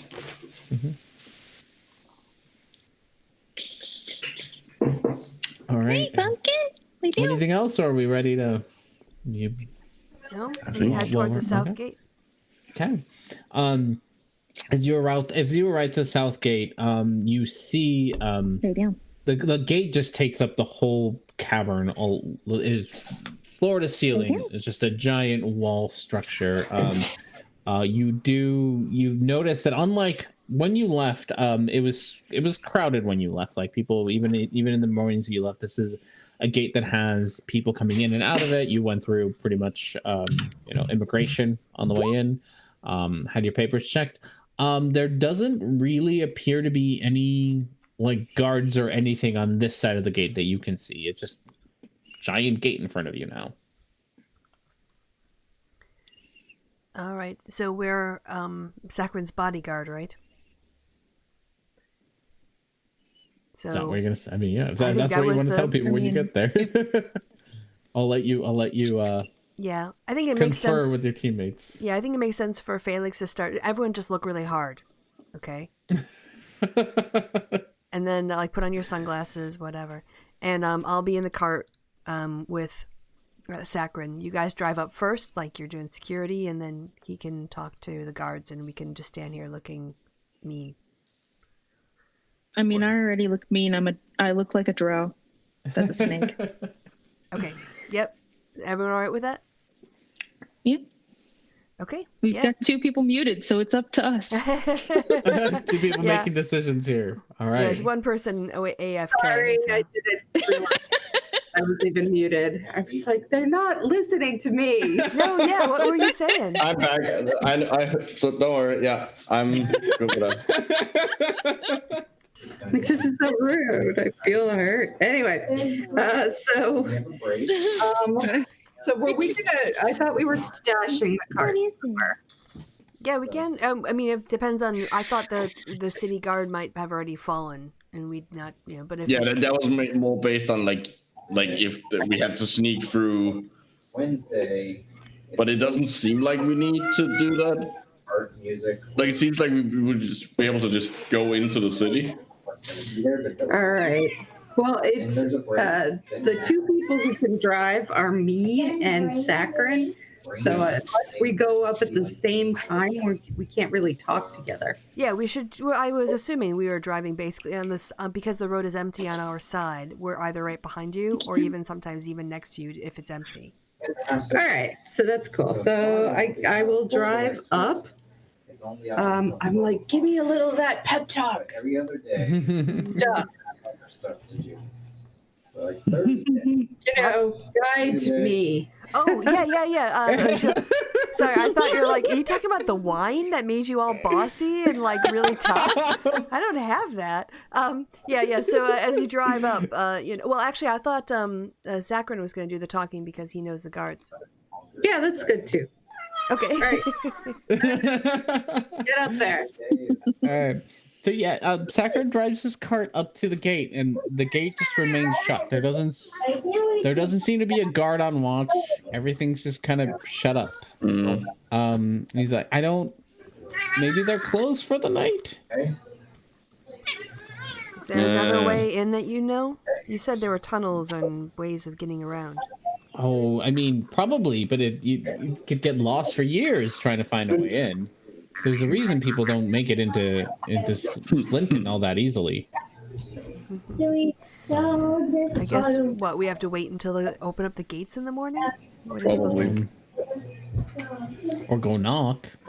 Oh, I thought he banged on the door. Go knock on the gate. Gosh, we're back to this. Go knock on the gate. Well, Felix is walking up. Yes, Shavaris will give her some of that nature calmness, center her mind. She does. Knock on the gate. We knocked on the gate. Oh, we made it all the way back. There was no snacks this time. We're just gonna knock on the gate. Darn. No snacks. No snacks this time. So the gate is this large, not really wooden. It's that mushroomy wood stuff that you see all these houses made out of. Not really wood, but it feels a lot like wood. It's hyphy. Yeah, hyphy. So it's large. It's hyphenated. That's like, what the material. Well, either hyphy is the individual threads, and then it's a mycelium. Muffin. I was making a joke. I know. The gate is about 40 feet high, with surrounded in stone all around it. So getting in there is pretty difficult. What Felix goes up and knocks to is kind of like a little door on the big gate. And as you knock on it, the gate, the little gate, just swings open on its own. Oh, that's bad sign. And as you look inside, you can audibly hear and feel the heat of fire and flames. They don't set the city on fire. Ow, pumpkin! That was This my seems toe. pretty extreme. So I head back and I say, yeah, the city's on fire. We can either go running in like a bunch of lunatics or leave. Sakharin becomes very visibly concerned. I need to make sure.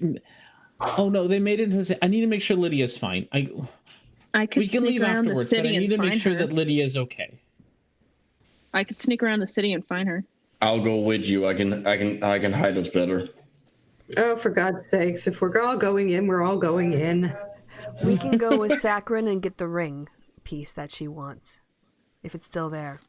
All right. It's in the same area anyway. The Windows. We know district. where she lives, right? Yes.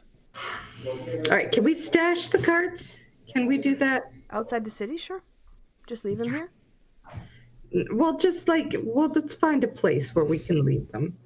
Right. I I'm guess. not gonna go into a burning city with carts. That's Well, you don't want to have a race where we drive through the fire and. Yeah. I if you want to make it suggest through the city stealth. super quick, you have a cart and somebody Yeah. who does it who Just negates stealth. difficult terrain. Yeah. fine. You literally could just drive them through the city at full speed. We are faster on the carts than we are. On foot. I was thinking more stealth-wise.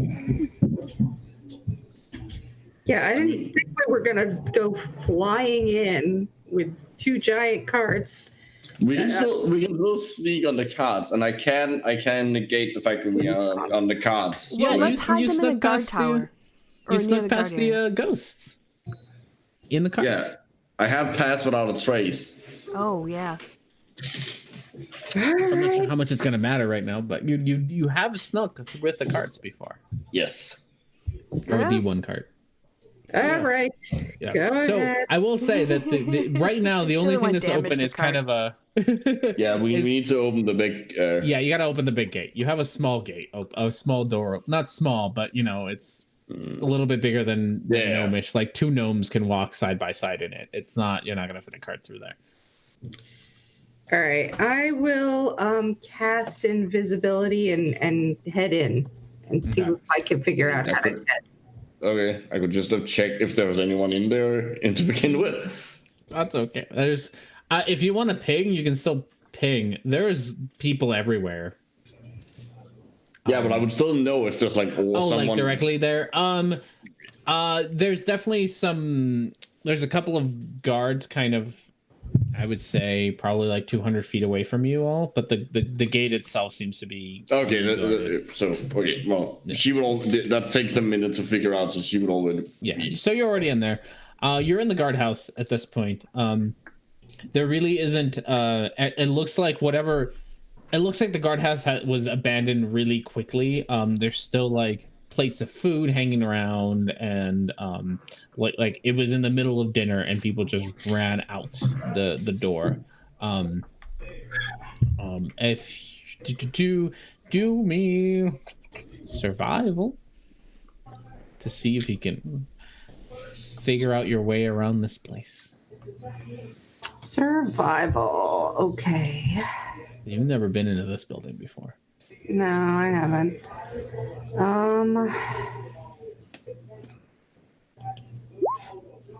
Oh yeah. It does not take you very long for you to find kind of the mechanism. Thankfully, it's nowhere near as complicated. You do not have to solve a Sudoku to unlock the gate. You find a few levers that unlock the gate for you, and it swings open just enough to let the carts come in. Are you going to leave the gate open? Are you going to close it up again? Once we get everything through... I suggest leaving it open just so we have a quick exit if we need it. Yeah, there's a good point. Yeah, maybe back the carts Because if we're going to go blazing through the city on these carts, we might need to go blazing back. Mm-hmm. Are we going to start moving through the city? Well, I don't know. We're leaving the gate open or closed? We're still on that question. No, I thought we agreed to leave it open in case there were. Yeah, I mean, someone might close it afterwards, but... I feel like I made a pretty good argument. Yeah, I mean, it's Felix's decision at the end of it. She's the one who gets to... She's the one. That's true. That's fine. I'll go with what she said. Like, yeah. She could feel my argument from far away. All right. So yeah, and what the mechanism, like the way that the mechanism showed up, you pretty much you can see the other side of the gate, like the side that you came in with. You can see your teammates at the bottom of them waiting for you, and a little bit down the road you can still see from where you are. On the other side of where the controls for the gate are, kind of there's a big window kind of showing you a nice big high-rise view of the rest of the city, and it's on fire. Yeah, that's the easiest way to put it. The city is on fire. You can hear screaming, and it's smoky and chaotic as you look down at the city, and there doesn't seem to be any sort of rhyme or reason as to what parts of the city are on fire. It's just kind of things are going on down there. You can hear the metal clanking against each other, and small gnomish voices yelling out commands to where to go and what parts of the city where fires need to be took out. Go down by the river and make sure that the property is there. I hear the Lord's families hold up on their mansion. Make sure that somebody makes it over there to protect them. The humans are breaking in through the north wall. you can kind of hear all of this cacophony from where you're standing. Oh, the humans are breaking in. They're not in yet. Well, they presumably set fire somehow. Yeah. Wow. So humans really don't. Humans really have too much time on their hands. They do. So if you look at the map, they do. There's 3 main gates. So when they say like North Gate, like that's the northish gate. So there's more than one way in. They've obviously broken in somewhere. Which gate that is? Well, I don't want to leave the south gate open if they're looking for more ways in now. Well, that would require them to go all the way around. True. I say, oh no, somebody left the south gate open, and then I keep going. Okay. All right, let's leave it up to the townsfolk. Close it. Are we moving through the city? Yeah.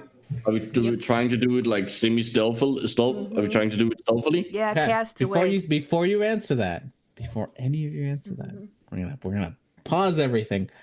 We get to do a skill challenge. So if you want to do it stealthily, that is cool too. But to get to your destination, I'll let you pick your destination. To get to your destination, you're gonna have to pass 3 skill challenge or 3 passes. You can only use your skills that you are proficient with. Once you use it, you cannot use it again. So you have to pick a different skill. This is a good time to be creative with the different skills that you want to use. If you want to be stealthy, you can say, I use the commotion to hide myself, whatever. If you're more charismatic, you can, yell really loudly so that people are intimidated if I, part in front of you and let you through. You do find yourself in a city, like once you're on the other side of the gate, you do find yourself in a city that is in turmoil. There are gnome soldiers running down the streets, people trying to hide. You see humans in a very familiar armor of white and blue with the with the lion and cog insignia on their chest plates. You also see within the crowd, or within up in the air, you see those umbrella creatures that you have faced before in the church. You see them go swoop down every once in a while and cling on to a gnome that once they're clung on goes wild and starts attacking its friends. Everything's kind of a mess. So yes, in order to get to your destination, you are going to need to do me 3 checks. You can only use skills that you are proficient in. 3 checks each? No, just in general, together. Okay. So I can start out by doing a survival to try and navigate, find the as we travel through. I will attempt to navigate and get around commotion using survival. Go for it. Roll me a survival. Got this muffin. So much survive. 13. You're trying to get around, and every once in a while you feel like you're in the right direction, but a gnome just runs past you and bumps into you, and you kind of lose your concentration, and you're not quite sure where to go anymore. Wait, how do they bump into me? I mean, I can't. Well, they run in front of the cart. Oh. Yeah, they run in front of the cart. There's enough commotion that you're having a hard time really figuring out where things are. You've also only been to the city once, and you got really drunk. No, you didn't. Everyone else got drunk. Are we going to Lydia's first? Is that on the way to? It's some of the Lydia's same place, right? No. So Saccharin's shop is up in the windows, which is up here. You are clearly down here somewhere. The place that Lydia works is right off the river, and Lydia's shop, which I think you went to, is right over the river. Her house is down kind of in this direction by the giant rock. Yeah, makes sense. Which one? She'd be probably at her house. So are we gonna stop by her house on the way there? I think that makes most sense. If we're going north, makes more sense to go there and then over to to Saccharin's shop. Yeah. What do you think, Sakharin? Will she be at her house or at her store? I don't know. I haven't. I mean, I just saw her last night, but you told me that that's not true. That's helpful. Okay, let's go to her house. It's closest. Yeah. And we can go to her shop on the way over to his shop. If she's not at her house. Mm-hmm. Okay. So I will. What am I proficient in? I can pipe up if you want while you think. Go for it. Because I'm taller than Sakharin, I can use my perception to sort of like stand up in the cart and help identify obstacles in the road, and tell him if a road like is not going to be passable and find a way around it before we have to double back on each other, kind of, or on ourselves. So. Perfect. Yeah, you can use your perception. Nice. Oh, fantastic. Yeah, with all this, the smoke doesn't even bother you. You do an excellent job of just pointing out every which way. You almost feel like a natural in this city. You've only been here once, but you seem to know exactly where you're going. Cool. I have an idea for something I could try, but I will let someone else try. So I will do.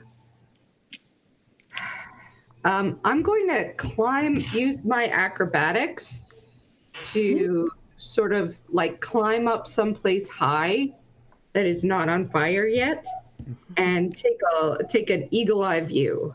Sure, go for it. You can do what I don't know what you were perception or acrobatics. Acrobatics. Yes, you would use your you can use your acrobatics. Sounds fantastic.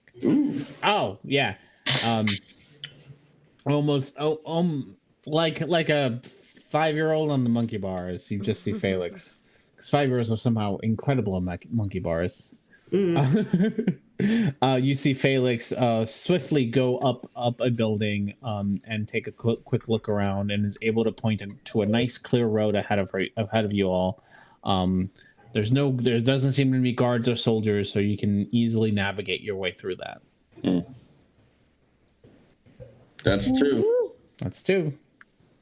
All right. I have something I can try, but we have a person who has an extra. Go ahead, because I'm still thinking. I would like to use my athletics to like jump out and like move things so we can get through. Oh yeah, go for it. Oh wow! Yeah, you see Herrick just runs in front of the cart and shoving other carts that have fallen over out of the way, and picking up beams that are fallen in the middle of the street, and clearing a nice clean path for you all until you arrive in front of the house of Lydia. Sakharin gets out of the car gets out of his cart immediately and runs up to the door and starts knocking. Lydia, it's Sakharin. Let me in. I have friends. They can help us. And you hear inside the gnomish voice that you recognize from a couple of weeks ago, from last night, 2 nights ago. I forget how many nights it's been. For us or for them? I know this like, time travel. It's it's a weird thing. It's a weird thing. It's timey-wimey. Timey-wimey nonsense all around. You hear, Sakharin, is that you? Oh, and you little footsteps coming down the stairs. The door opens and Lydia opens the door. Sakharin, where have you been? And jumps in and hugs Sakharin.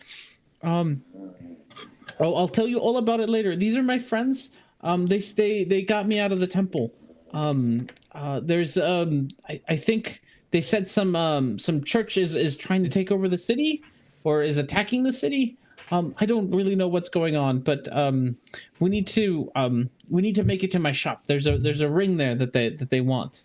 And that they can't have. Yes, we need to make sure we get that first.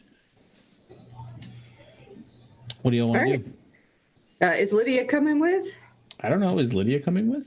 Are you going to encourage her to come with? Yeah. Lydia, come on, get in the cart. Do you have anything you need? Get in the cart now. If you have any weapons, might be a good idea. We can get. Or healing Lydia's potions. a bartender. Or booze. Booze, whiskey, whatever. She's a bartender in like a like. Oh, she's Break, yeah. break a beer bottle and let's go. Well, you never know what her hobbies are outside of work. Yeah. You know, she could be like a really kick-ass ranger or something. Also, I will point out that in the D&D world, I would be very surprised if bartenders at least don't have like a dagger on them, like or like a club, something they can like defend themselves with. All right, Lydia, grab the booze and let's get in the car.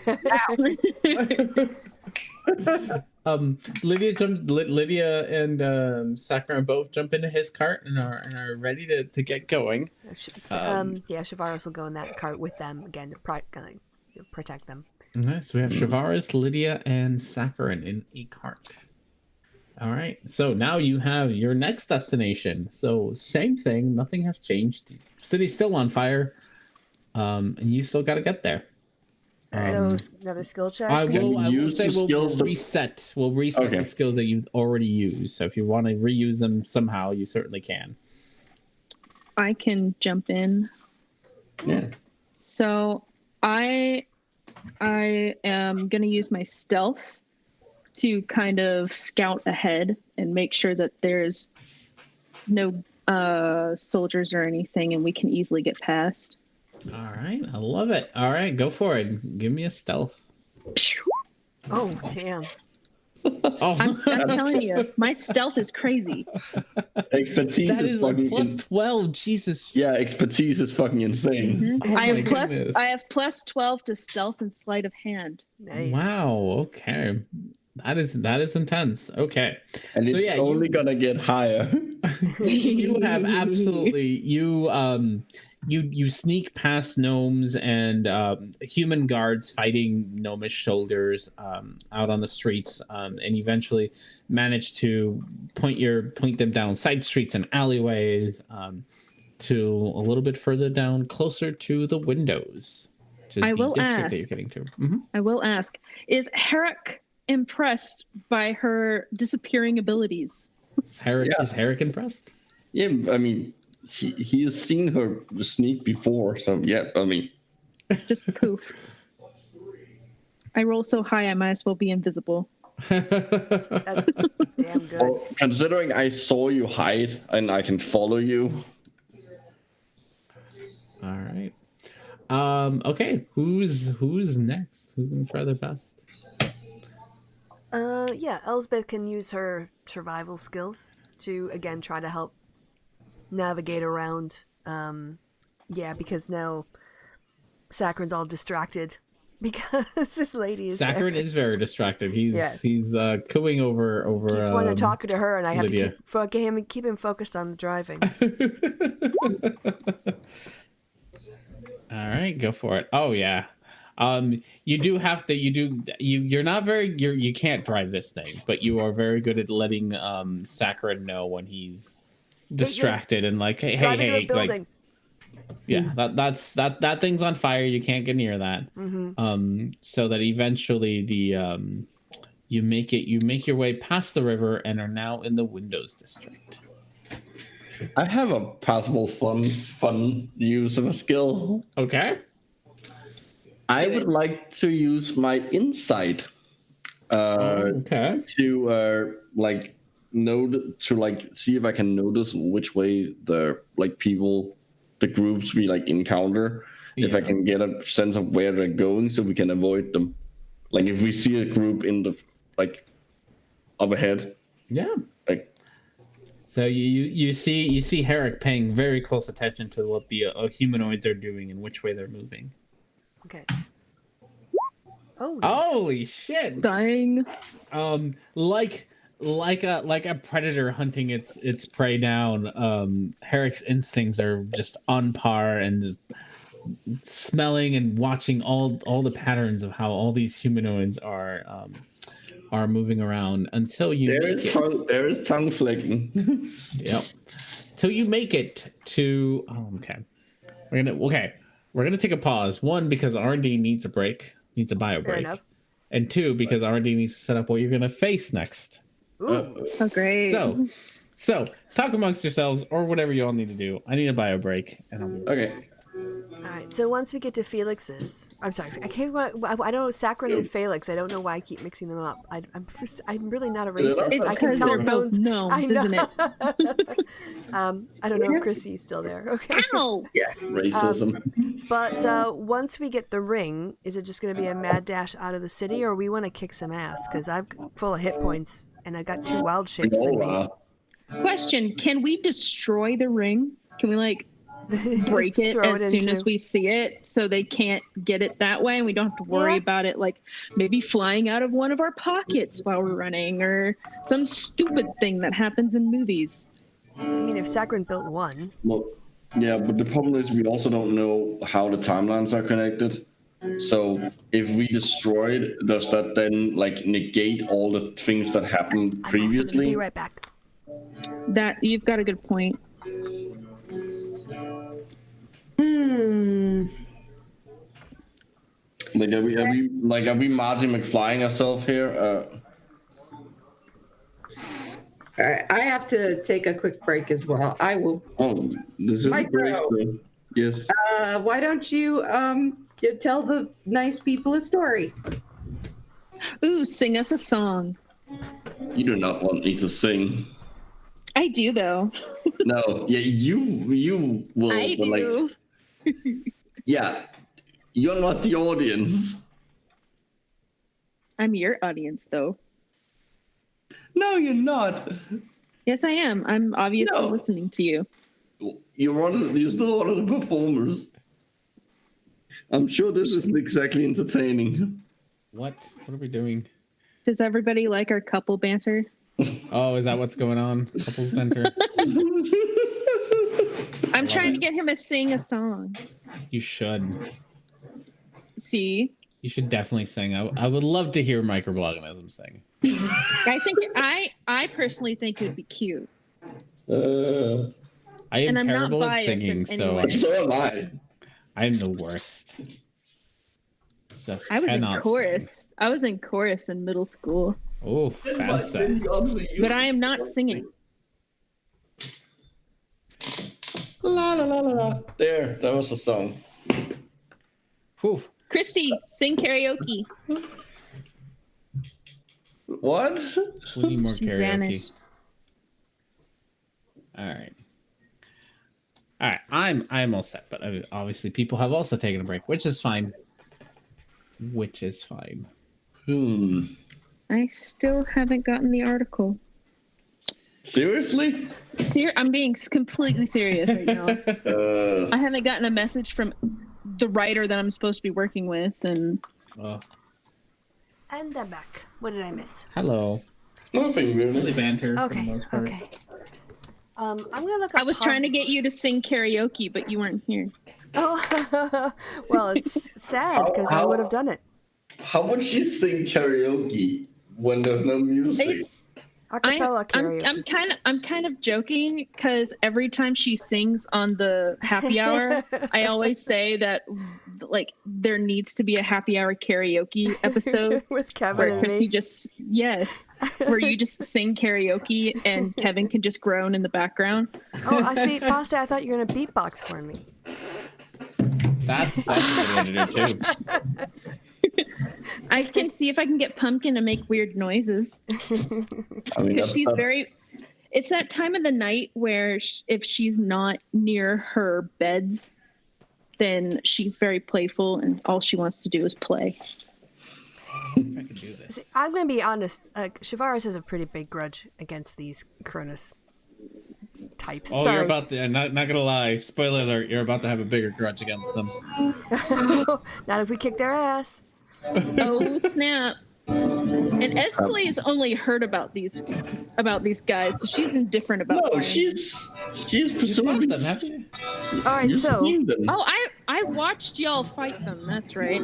I'm gonna throw this out there. So I can polymorph somebody. It lasts for up to an hour if I stay concentrated. And you can take on the new form of any beast whose challenge rating is equal to or less than the target's. Which sounds... If you're a level 9, that means that can't mean I can do a CR9 creature, does it? Yeah. Damn. Find a CR9 creature. I mean, there aren't that many animals that are that high. CR9? Well, it says, like I said, equal to or less than the target's, or the target's a level if it doesn't have a challenge rating. What are you doing? Yeah. So that would mean. So just so you know, you can do a Yeti, a Bone Devil. You could do a Tyrannosaurus Rex. You could do a Tyrannosaurus Rex, a Fire Giant. It assumes the hit points of its new form. Wait, a fire giant? How does that work? That's not a beast. Oh, it's not a beast. I'm just reading through all the things.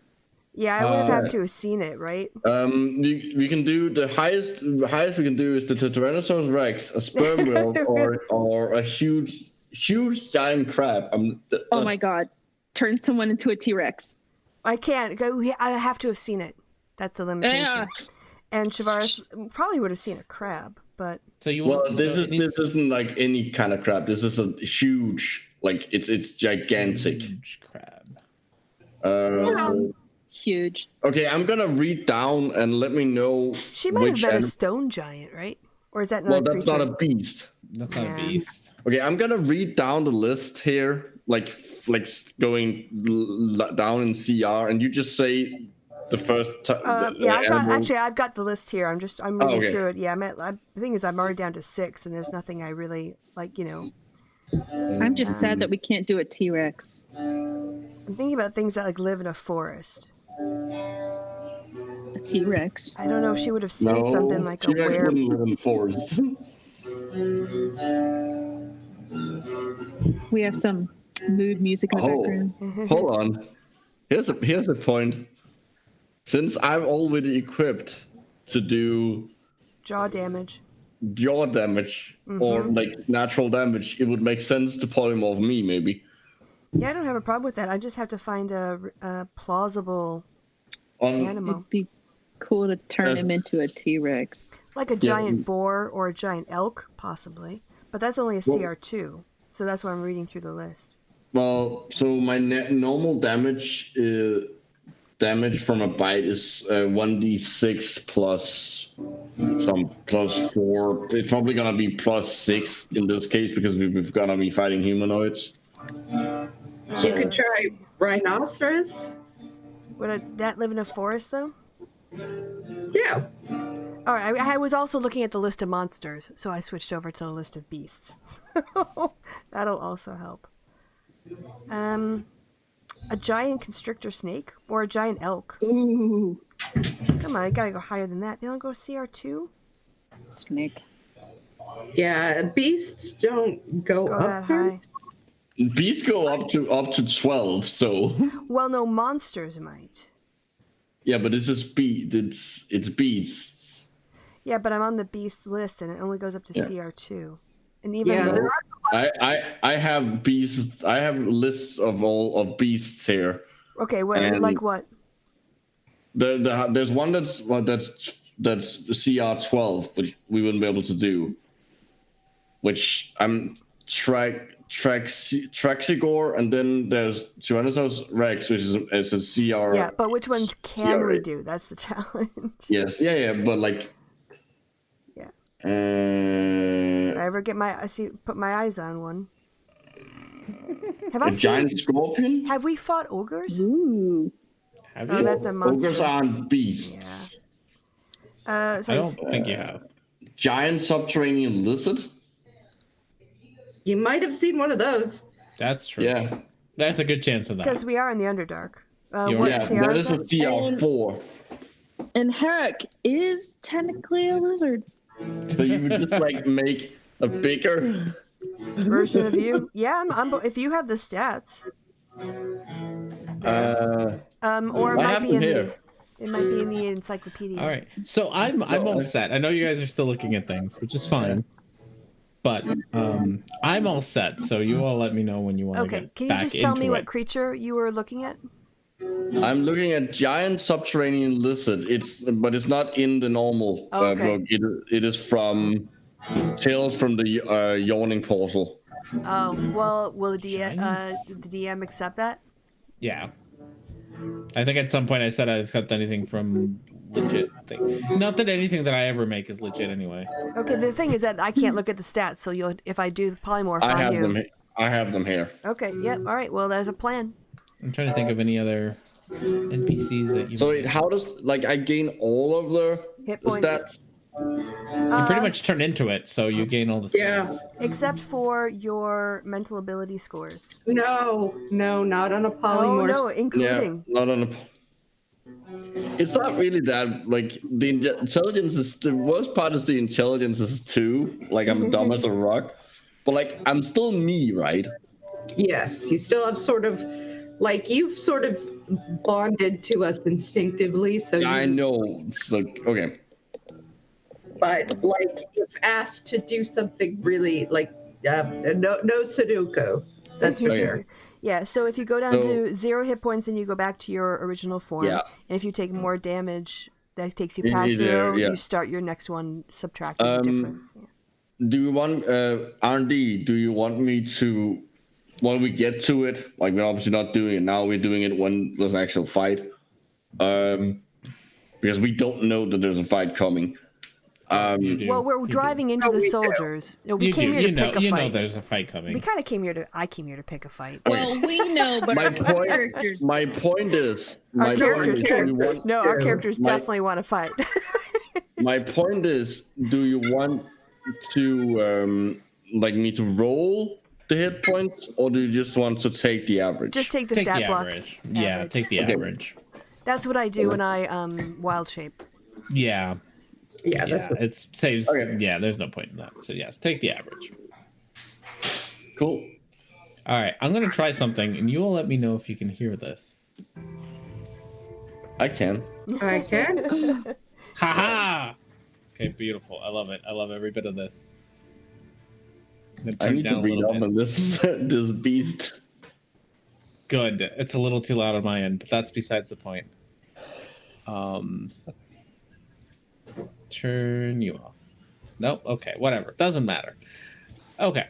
So you walk into and so you have successfully navigated your 2 carts around the city of Slinton while it is on fire, and you have watched gnome soldiers fighting with human soldiers throughout the city. Those umbrella things flying around, capturing gnomes and having them fight their own kin, till eventually you make it to the area that you know is in front of Saccharin's shop.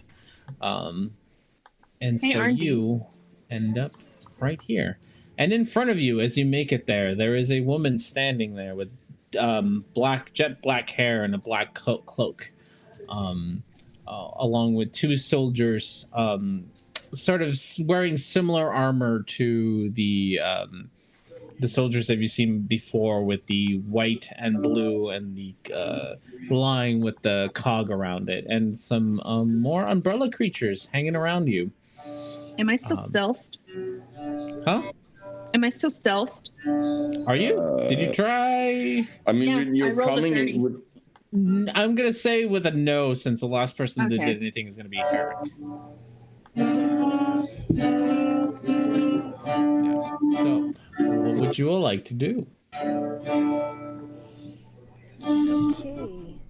So have you cast a spell on me? When I see that bitch, oh yeah. It's my range is 60 feet. I'm gonna go ahead and stealth, just so when I get my first attack, it'll be a sneak attack. Yeah, and I'm gonna go ahead and cast. Can you make me huge? Can I make you huge? I know this is a big map. Oh, you want to be just huge in general? No, the creature she's turning me into is huge. It's a huge beast. There we go. That's a huge. All right, roll initiative, I guess, because you're doing things. Yeah. I'm gonna roll stealth before I roll my initiative. Yep. Question. Sorry.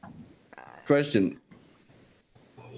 For my initiative. So obviously I use the dex of it to roll initiative. But do my advantage and plus some things still hold? Are they I racial? don't think so. I think you're. No, the class features. There we go. I feel like you're that thing. Like you are that thing. So you get all the stats and all the stuff that comes with it, and nothing extra. Yeah. Okay. So no advantage, no. Okay. And I rolled an 18 for stealth. Shavara's rolled a 7. Yeah. Right. Etsley rolled a 12. Roll D1, D20. Rolled a 14. That's what I wanted. 1. Rolled a 14, and Eric. I rolled an 18. An 18. Look at that. I rolled really close to you. All right. Okay, well, we're just gonna roll some dice then. We did no talking here. She had a whole evil guy monologue ready for you all. But that's fine. We don't care about evil monologues here. All right. Lady. Or what they're playing it. Rolled a 20. Umbrellas rolled a 20. Okay. Right. Umbrellas get to go first. All right. As you're sitting there, noticing that Herrick just got really large. What did Herrick turn into? A giant subterranean lizard. So a bigger lizard than he was before. Yeah, but a much slender one that's like blue. All right. They look kind of cool, actually. While Tilly is hiding, she's just in awe. Actually, since you're hiding, what did you roll for? I rolled an 18. A what? An 18 for stealth. All right, so you will get a surprise round. Just you. No one else will. Okay, I'm gonna actually I was wanting to hold my attack until. Well, should I go ahead and attack the? Go ahead, lady. Go ahead, attack the lady. If you get a surprise round, you should take it. Okay, well then I'm gonna go ahead and just pop out of nowhere and scare the shit out of her and attack and do the double sword, then dagger of venom attack that I've been doing. All right, go for it. All right. I need to go up to her then. Oh yeah, that's you have to move up there. Oh. Boom, yo lady. How many steps was that? I need to keep track of these things. 25. Okay, and I have 30 feet. Okay, and then I'll disengage and take 10 steps back. If you disengage, you can only do 2 attacks. Yeah, because disengaging is a bonus action for you, I think, probably. Right? Yes. Get out of her reach. Cunning action. All right, yeah. So she doesn't notice you as you come out of the shadows. You get a good stabbing on her side. All right. And does my dagger of venom hit? Yep, they both hit. Oh, yeah. Okay, and then sneak attack. Yeah. And then. Holy shit! Yeah, it is gone significantly up since we corrected it. Oh wow! Okay, she is super not happy with you, and is very annoyed that she doesn't have her reactions to deal with you. But that's okay. And Esley is just gonna be like, I don't know you, but my friends told me you're a bitch, so fuck you. I don't think your friends know her. But she's still a bitch. To be 100% clear, I don't think your friends know who she is either. Nope, you don't. She looks like a bitch. Esley's gonna tell her, fuck you. We know that much about her, you know. We know she's that. with them, so. Yeah. With them, that's all that matters. All right. Wait, I can't say that. I can't speak. You cannot. All right. That takes us to and anything else for you? I can't. No, you haven't used a bonus action, so you could disengage and jump back 5 feet. 5 feet? Yes, I can't use the rest of my movement? That is your rest of your movement. You move 25. You have 30 feet. Okay, yeah, then I'm gonna jump back 5 feet. 5 feet? All right. You disengage and run back 5 feet.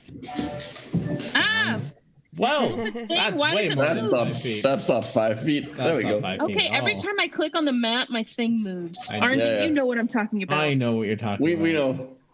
Okay. So it is the umbrella's turn, and you just happen to be close enough for one umbrella to come up to you.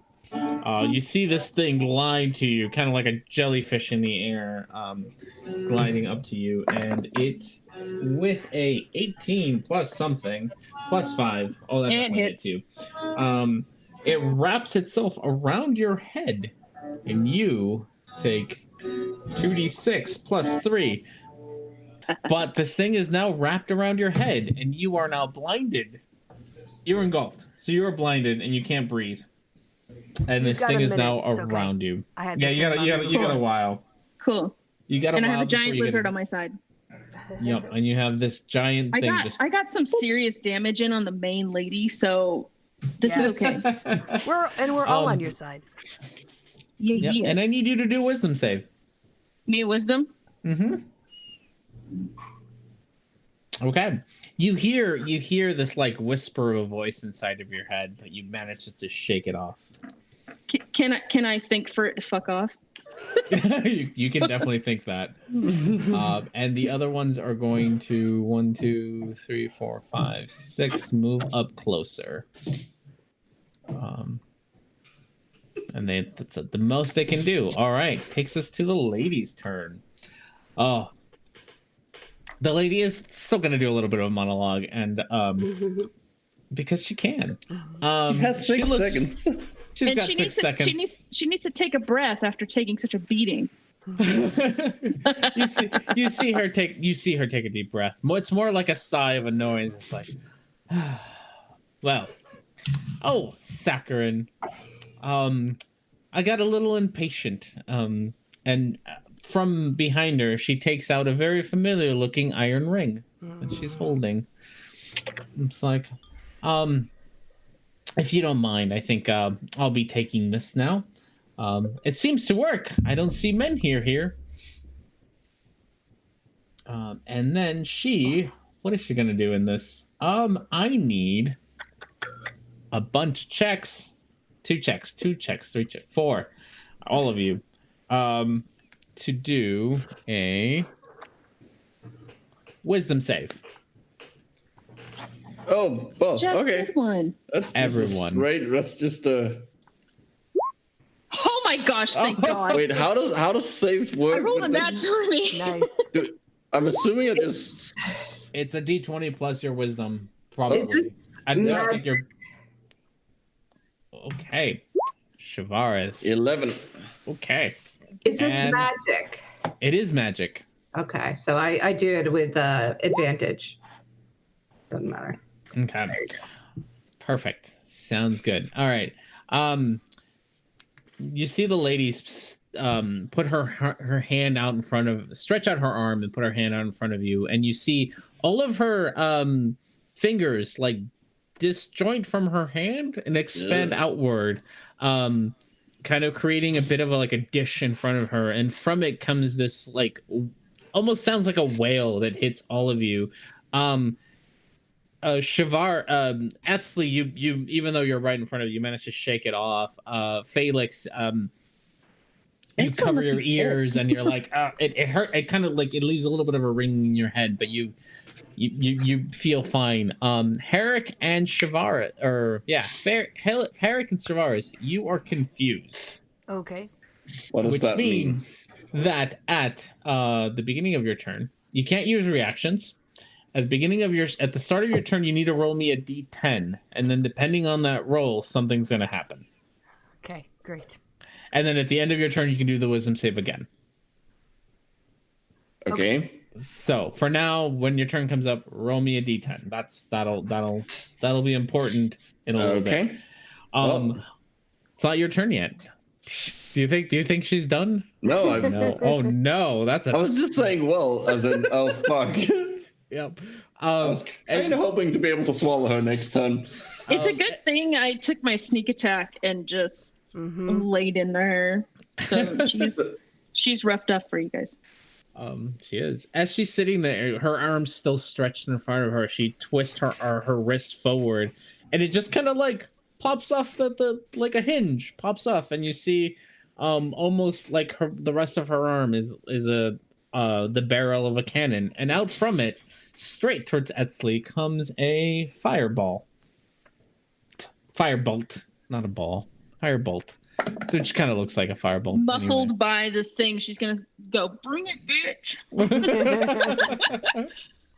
You have, I think, disadvantage on this because you have a giant thing in front of you. On top of you, you're wrapped in a thing. Yeah. So, but it's not gonna hit you anyway. It doesn't matter. It just goes flying past you. She's like hitting sort the of ground wrestling behind this you. thing, and it's like moving her body around, trying to shake it I'm up. fighting off so much right now. You are. I'm just gonna flick her off, like, haha, you missed. I'm grappled and you missed. Roll to see if you flip in the correct direction. It's I'll just roll a straight 20 for that. Nope. I'm just you end up flipping off Herrick. Anyone and everyone. Yeah. Mostly Herrick. Herrick's like, but I thought she liked me. No, I don't understand that. I have an intelligence of 2. So as far as he knows, that means please mate with me. There you go.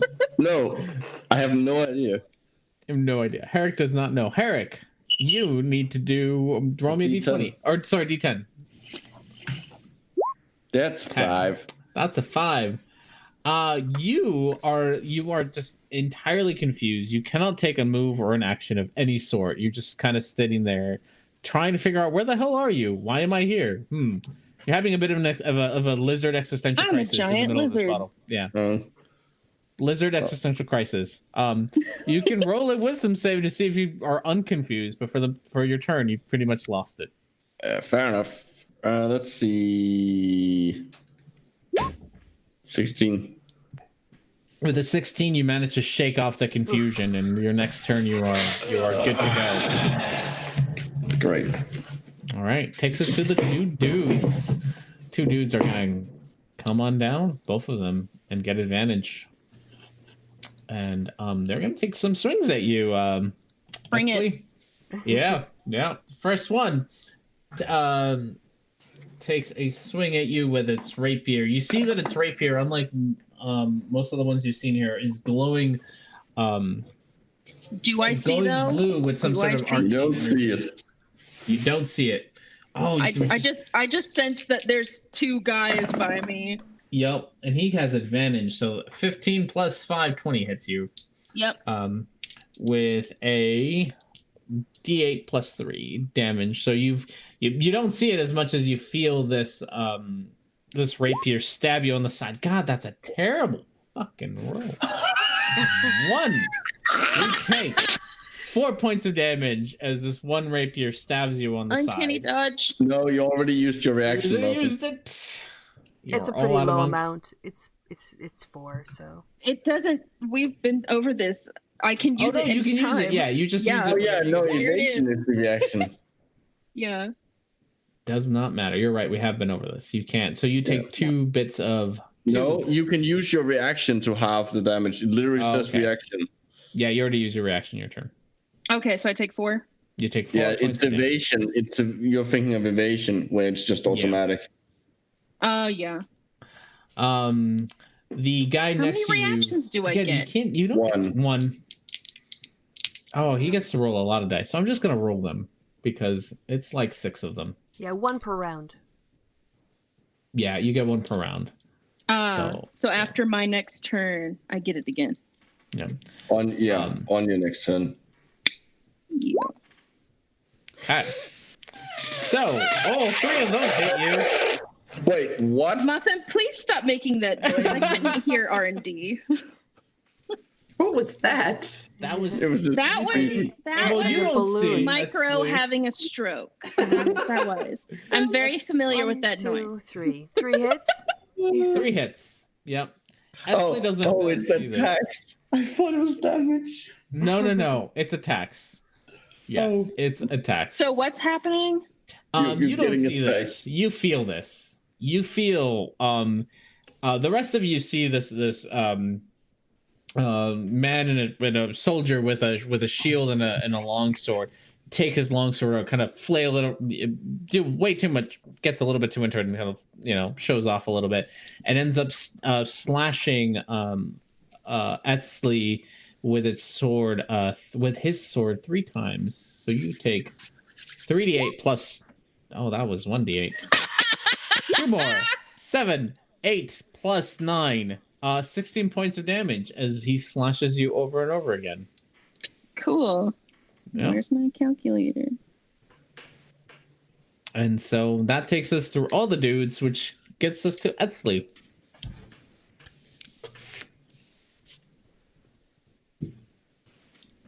So, does she get a chance to get the umbrella thing off? It is her turn now, so she wants to. She certainly can. So take the umbrella if I thing attack off. it, will it let go of me?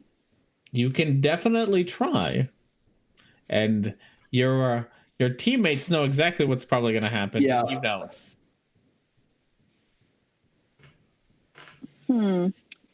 If I were Etsley in this moment, she would try to use her short sword to stab at the Go ahead. Yeah. Stab at the umbrella thing, and if it lets go, she's going to use her poison dagger on the guy who just attacked her, but if it doesn't, she'll use the dagger again on the big guy. Yep. So here we go. Boom. You try to swing your sword, but you end up missing it. It's just you can't see. Okay. Also, you're at disadvantage because you can't see, so it's going to be that 10 regardless. But okay, now I'm going to try my dagger of venom. Dagger venom again, disadvantage at the 12 hits it. So you plunge you finally kind of get a grip and plunge your dagger straight into it. Roll damage. Boom. There we go. You stab into it, and you can hear in your head this like shrill screech, and you take 4 points of damage. Cool. And I'm perfectly fine with that. And then I still have my bonus action, right? Yep. And it has not let go of you. You are still blinded. It's still attached to you. It's still attached to me? Yep. Damn it. You think you need to beat its grapple to get out. And that'll take an action, right? Mm-hmm. Yes. Okay, well then I'm just gonna wait.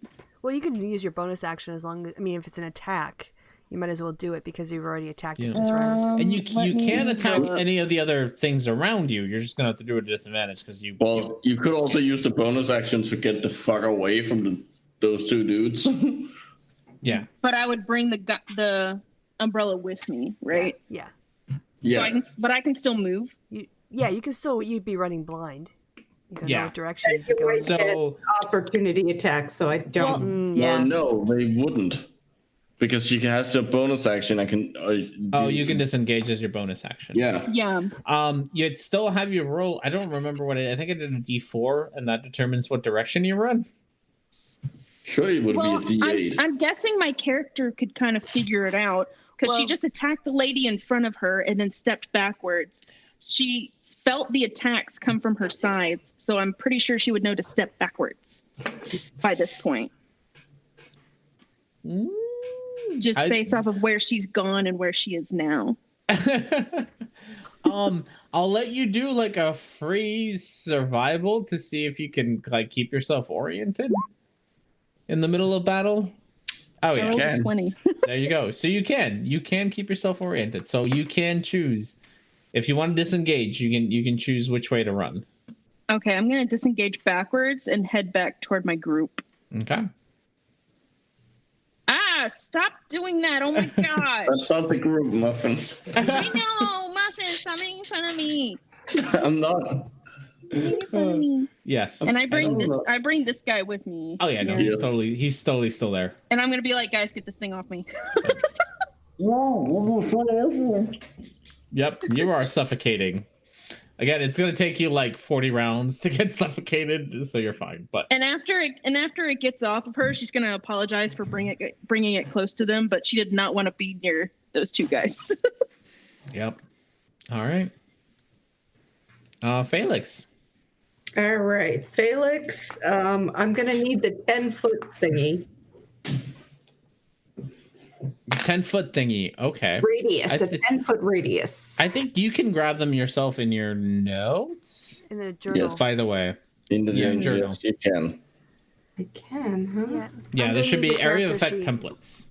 Different there they are. Yeah, so you should be able to grab them. Just drag the ones you want out to the... Okay. Come on. It is not coming. Wait, okay. Oh, wait. Oh, for a second it was there. Okay. There it is. That's a 10-foot radius? That's not a 10-foot radius? That is not... Yeah, I think when we drag them out, we get them as a little token. It only works when you drag them out. There you go. All right. So, yeah. Or... Yeah. All right. I'm going to hit him with a shatter. Nice. Hell yeah. And so they need to, and I'm going to do it at 3rd level. I'm going to take my 1 3rd level slot. Oh, it left. It went away. I'm sorry. Well, I figured it would get, yeah, I know who it'll get. So are they part, is she part construct? Does she have disadvantage on the same roll?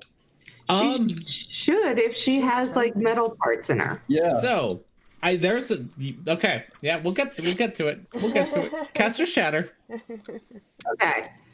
It's gonna be at there will be 2 extra D8s involved. Okay. Or whatever it says. Okay, so 2 extra D8s. Okay. So you can roll your 2 extra D8s for that. To get it up high enough. Okay, so they'll take 13 points of damage if they fail it. Okay. So, it's a con save, by the way. Con save. Okay. What's the DC? 16. So the guy in front of you, the guy on the left, he gets a 12, and so you see him take all 13 of that. His shield just rattles with the thunder of your attack. The guy next to him also fails, and you see him kind of double over a little in pain as you attack him. As you look at the lady in the back to see her take the shatter, you see 2 giant gears appear behind her, and she doesn't have to do it with disadvantage because she has a guardian to protect her.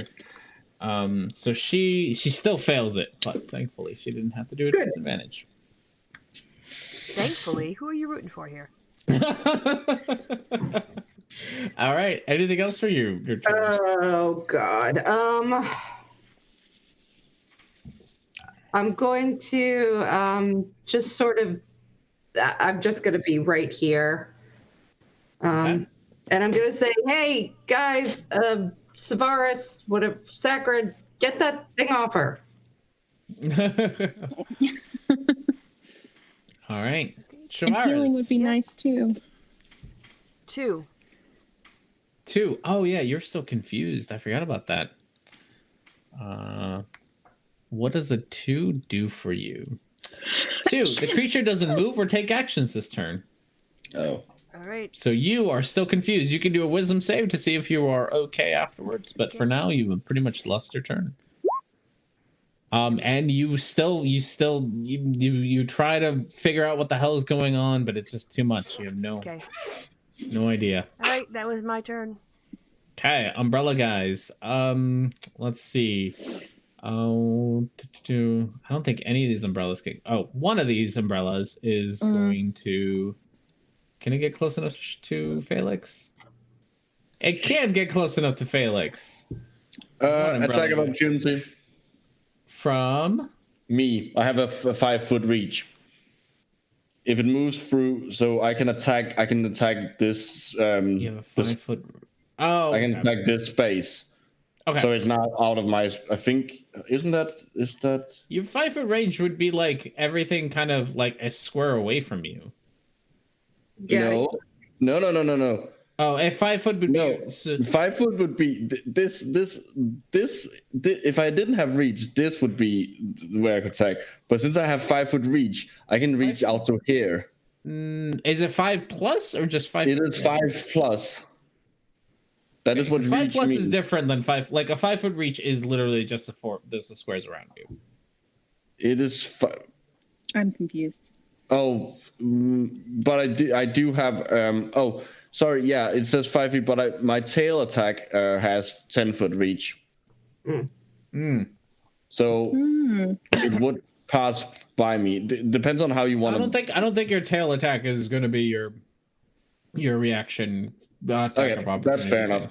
All right. So Felix, umbrella thing floats over to you with an 18 plus something. I'm sure that hits you. Shield. 18 plus 5, so 23. I mean, you can still use it, but 23. 23. Double shield. 18 plus 5. I don't think so. No, I won't. Okay, so even I won't let you waste it because at 23 it'll still hit you. All right. So you take your 2d6 plus 3 of damage, and you also now have 13 damage. You also now have a umbrella thing on top of your head. Other umbrella things are, I think, too far away to do anything, except for this one, who floats over to the lady and grabs the ring out of her hand. Oh no. Which takes us to lady. We're gonna go with as you see her standing there in front of you, she puts both of her hands together, and you out of the air around her, you see meteors or just fire rocks start swirling around her. And she now has a nice little thing of fire things. Okay, I gotta look this up.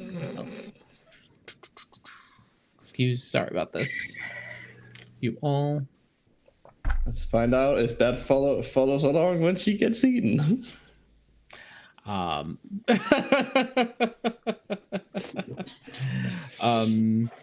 think. I don't like that laugh. Yeah, you shouldn't. You really shouldn't. She is going to. Why can't I find this? I had this earlier today. Two of them fly off. One towards Shavaris and one towards to do Herrick. And each of you can do me a dex save. Oh, too bad it wasn't me. Fuck. And that's a -1. Great. Shavaris, you see this big honking flying rock of fire come straight towards you, and you try to move out of your way. You move out of its way, but it hits the ground in front of you, exploding, and shards hit your face. So you take 4 points of damage of fiery rocky things. Shard damage. Herrick, you're just large and in charge, but when it comes to rocks, they hit you right in the chest, and you take 8 points of damage. Okay. Wouldn't that turn her back? No. I have 66 hit points, and now I just have 8 less. Mm-hmm. All right, takes us to Herrick. Well, I'm gonna go. So let's see. That's 20, and that is. Okay, wait. I should be able to get to her, right? Probably. Come on, dude. I mean, I was able to get to her. Yeah. So I just walked back from where I came from. Yeah, you should be able to get to it. Yeah, okay. I'm gonna go up to her, and I am gonna do a bite attack. Okay, go for it. So that is a +7 to hit. Okay. So the 20 plus 7. I'm gonna say I probably hit. Oh yeah, no, yeah, her AC is not that high. Okay, she takes 2d10 plus 5 piercing. Okay. Plus 5, that's 16. All right. She has to succeed a strength saving throw with a DC of 15 or be grappled. Well, no, it can also be acrobatics. It's a grapple throw with a DC. She got a 17. Okay. So, Jaws. I have another attack, by the way. Okay. Well, before you get to the other one, your jaws clench around her, and you see that you've clearly like hit her flesh and like skewered her. And when you open up your jaws, she kind of just gives you a bit of a look, and because she recovered most of that. So she only took like 5 of that damage. What was your other thing? My other thing is that I can do I can do a tail attack, which is again it's the same. It does less damage, but it also has a thing with it. So that is again +7 to hit. So that is 20. That is. So she takes 2d6. Well, not her. It must be someone standing behind you. Oh no, you can do it. No, I can do whenever. Like into your mouth. Well, what do you mean? Well, she's not in his mouth. Yeah. Okay. She didn't end up getting grappled. Yeah, if she gotten grappled, I would have attempted to swallow her. Okay. Yeah. Yeah, no, she got out of that. Okay. She takes 2d6 plus 5. Is that bludgeoning? Piercing. 2d6 plus 5. Okay, so she takes 13 of that. Yes, and she has to succeed a DC 15 strength saving throw or be knocked prone. Your tail whips around and you see her fall on her butt. Haha. Perfect. Okay. That is my turn. Okay. That takes us to the dudes. The dudes are both going to take a lot of attacks towards you. Actually, yes, we're going to start with the one dude. He is going to take all 3 of his attacks with his short at you. The 20 hits you. Does the 14 hit you? That is my armor class. Okay, so the 14 and 20 hits you. The 20 is going to be 2d8. And then, so 3d8 plus 6. So you take 23 points of damage as the one guy slashes you over and over again with his short sword. 23 you said? Mm-hmm. And the other one is probably going to cast a spell on you. Go spell attacks. The other guy actually, you see behind him, kind of similar to what you saw on the lady. You see behind him these one giant gear appear in front of him and slowly turn, and that's what you see. What it does, you'll find out later. So that takes us to Etzli. Okay, I'm gonna try to get this thing off of me. Okay, go for it. So it's a strength. Strength. Yeah. Just. Wait, is it Nope. grappling her or? Nope, just straight up strength. Okay.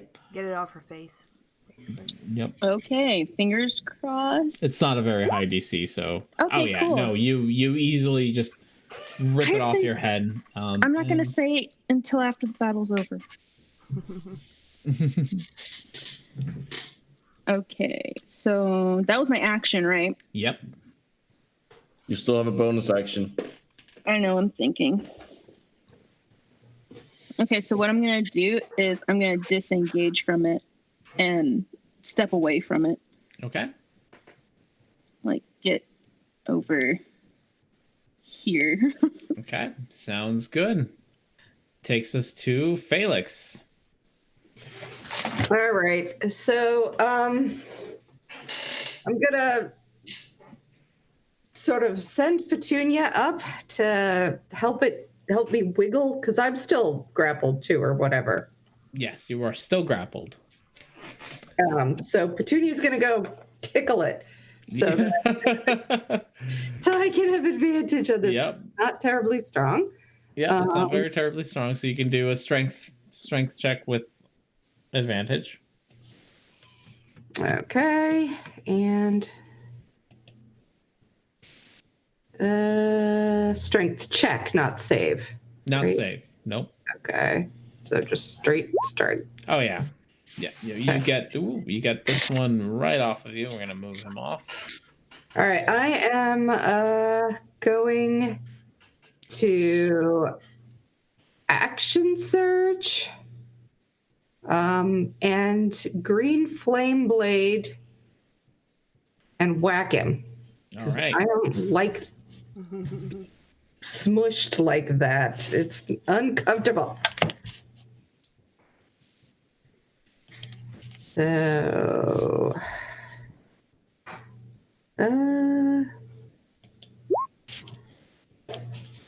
That hits. Okay, and yeah.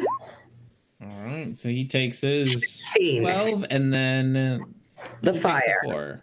Oh, well, actually, no, the other guy, you're right. The other guy takes the 4. The other guy takes the 4. The guy who's already kind of beat up. Yeah, so you see the fire jump from one umbrella thing to another umbrella thing. All right, anything else you want to do? That's about it. Okay, takes us to Shavaris. I think you owe me a D20 or D10. D10. I've done nothing so far. I'm so sorry, you guys. Yeah, you have. You used It's Pokemon. okay. Just when you are able to do something, I would appreciate some healing. Okay. All right, a 9. At a 9, you can do. You're still confused, but you like for a second there, you have your wits about you, so you can act as you normally would. Oh. Okay. You're okay. You could get hit. Like you're out of danger right now. But I will heal you eventually. I think. Eventually would be nice. Yes. I think. Shavaris is going to cast Fairy Fire. Okay. Can I have a 20-foot purple cone? You can. Purple one. Definitely. Are they gonna be invisible? No. Fairy Fire. So I'll just. Oh, I thought it. I mean, that's one of the things that it does. Oh, okay. Too. Yeah. It also gives you advantage on all your attacks against them if they fail their roll. 20. But doesn't that affect us as well? It's a cube. It's a cube. Sorry. Yeah. Oh, we're fine. And a range of 60 feet. How many feet? 60 feet range. But it's a 20-foot cube. Oh, 20-foot cube within as long as you don't hit us. Yeah, I know what I'm doing. Yeah. I didn't say you would. So I want to get, if I can, ideally I'd like to get 5, but if I can't... That works, yeah. You can get all 5 of them, yeah. Yeah. So what do they have to do? They have to do a dexterity saving throw. Okay. Dexterity saving. What's your DC? I am just about to, if I can get the mouse to the right place. 16. 16. All right. Lady gets a 17. Fuck. So she's fine. Umbrella number at the top there next to her gets an 8. So he is colored. Guy with the blue blade gets a 12. So he's colored up. Umbrella bottom right gets a crit fail, so he's colored, and the last umbrella at the very bottom gets a 4. So pretty much everyone besides the lady gets now what color are they now? You get to pick. It's a fairy fire, so it's like just like pastel colors. It's blue, green, or violet. Violet. Oh, no pink. Violet. The glow, yeah. So you could you get attack advantages on all of them. And that was my action. Yeah. So then, as a bonus action, Shavaris is going to shapeshift into a direwolf. Okay. shapeshift away. And then she's got movement, right? Still? I She can act believe so. normally? Okay. So, having done that, she wants to get the fuck away. I'm sorry, she's just afraid of these things. She'd rather fight the lady.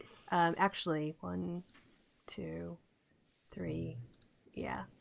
She'll position herself there because she wants to. As a dire wolf, she's got 50 movement. So if that thing tries to fly off, she can try to grab it.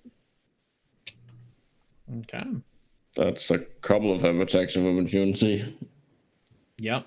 So you're gonna take a probably at the minimum 2. Well, she's got 50 feet of movement, so could she be sneaky and go around? Yeah. Okay. If it's 50, you can just go around and only take 1. Yeah. So you'll take 2, 1 from the one that you left. 4. It gets an 18, which I forget what year. As armor class is 14 natural armor. Okay, so you take the 1, which is a 2d6 for the umbrella things. So 9 points of damage. Okay. Do you want me to do a con save? I don't think it's not a concentration spell. Fairifier is. Oh, Fairifier is, yeah. Yes, then yes. So well, and then it would be dropped when you No. Well, no, I can maintain a concentration spell Yeah. when I. okay. Yeah. I thought that. No, You I can't do cast spells, Yeah. but you can okay. maintain spells. Hmm. Yep. So yeah, you can do. Yeah, Keep it that's up. fine. Yeah, No. it'll be a You 10. should probably move into Yeah, where you that's actually what I want it to thought. be. Well, actually, I don't want to get if that one's going to try to attack me. I want it to move. So, see what they do. Okay, is that where you're gonna be? That's my movement, bonus action, and my action. So, yep, I'm good. Okay. All right, takes us to back Unless to you want the me to do umbrella another things. wisdom saving thing against the confusion. Oh yeah, see if you're confused, and then if you're not confused, that doesn't mean it just means you don't have to roll that. Oh, you're fine. Okay. You manage now. Now that you're a wolf, you can feel like your natural instincts come in. You're like, okay, I get it now. I'm good now. Okay, cool. Everything's fine. Takes us to the umbrellas. This umbrella that was just grabbed the ring from the lady, starts flying off. None of us actually saw that could do anything, right? Because me and Essek were blinded. Yeah, I don't think anybody's. Yeah, I don't think anyone. I could see it. Herrick probably. You had a thing on top of you. No, I don't. No, At the you time. had a thing on. You had an umbrella had thing a when thing. it happened. Herrick would have seen it. I'm not sure if he understands what that means. I just see it flying away. Yeah. Shivara saw it because she did it before the confusion spell. Yeah. I think I would be smart enough. Like, I'm still smart enough. I still know that the ring is important, even if I don't know why. Yeah. So you might know what's going on. Definitely. Yeah. I can't Felix really and do anything Etzli. about it. So. Yeah. Etzli and Felix, you I can didn't maybe even see chase it. Yeah. Yeah. So you can try. I'm probably just sitting there wondering why it's flying away. Mhm. Yeah, I have no idea. So. This umbrella and this umbrella are going to come down to the 2 gnomes, which means that Felix, you get 1 attack of opportunity because you only get 1 reaction if you want to use it Sure. against one of the umbrella things that is flying away from you. All right.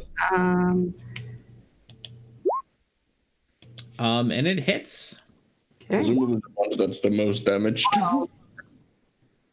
Yeah. So you hit the one and it still flying away from you. You see both the umbrella things engulf the 2 gnomes. You gotta be kidding me. Yep. Honestly, better them than us. I'm sorry, but they've got a minute. They'll be fine. Yeah. And so that takes us to the gnomes' turn. No, yeah, the gnomes. Nope, the gnomes are later. Okay, takes us to the lady. Let's see. Lady is going to. Bro isn't gonna do anything. Okay. This one hasn't done anything. Oh well, yeah. There's 1 umbrella left. Haha. Thanks for reminding me. Sorry. Thank you. Sorry, Shavaris. It's gonna go after you with a nat 20. Oh God. Oh. So you take 46. No, that's not enough. Oh, that's fuck. Terrible roll. You take 16 points of damage. Okay. From it. It's gonna do another con save to see if your fairy fire sticks around. At a 16? No, half of that. 8, 10. 10. Still a 10, so. Yeah. Oh, fuck. Ooh, and the fairy fire falls. All so right. things that were glowing before are no longer glowing, and now you have a thing on top of you again. Great. I hate these things. Okay. Okay, that's it for umbrellas. Takes us to the lady. The lady is now you get to find out what happened to the lady. Good. Lady takes her arms again split, both of her arms split open this time. They come together and form a small flame that shoots out towards Etzli and Felix, bursting out into a very giant fireball. I need dex saves without advantage, or with disadvantage. Sorry, with disadvantage for both of you. Wait, what? Why disadvantage? Because I can meta you why you get that in a second, but for now, only one of them gets disadvantage. Oh no, both of them do. No, because one of them has not even me. One of them has advantage on things against. Oh yeah, no. So yeah, yes, with I disadvantage. do. So if you have advantage, you are just at normalness. So just a dex. Yep. And that's a saving throw. But no, you don't. Like Felix has, but Felix has advantage on saving throws. Yeah, against magic, but I don't think it's the. And I have evasion for. Yeah, but that's not advantage. Yeah, that just means I get half damage. So I'll just roll my dex saving throw. Yeah, but you still have disadvantage on it. Oh, well, I rolled the same either way. 13. Yeah, both of you fail it either way. Both of you take. Gosh, I need a dice roller. I'm gonna do evasion. Oh, you're gonna have to. You automatically do, so. Yeah. Felix takes all 37 of that. Oh God. Yeah. And I take half. I can What's half of that? 36. So. By the way, is polymorph is concentration. 18. Is it? Yeah. So I'm not. I should actually have dropped polymorph. That's what I was trying to say earlier, and then you said no. I have 66 health, and I was like, I don't know what that has to do with it, but okay. No, it's not me concentrating. Oh, I thought it was a one time and then it lasted for an hour. No, it's you. You have to concentrate. Oh, okay. So when you cast fairy fire. At this point, since everything's kind of in place and you can for this battle, you will keep it as a one time only, and remember the concentration for next time. Yeah. All right. That was an honest mistake, just first time using. Yeah. I just realized. What's half of 37? So 18 damage for Etzli. Mm-hmm. All right.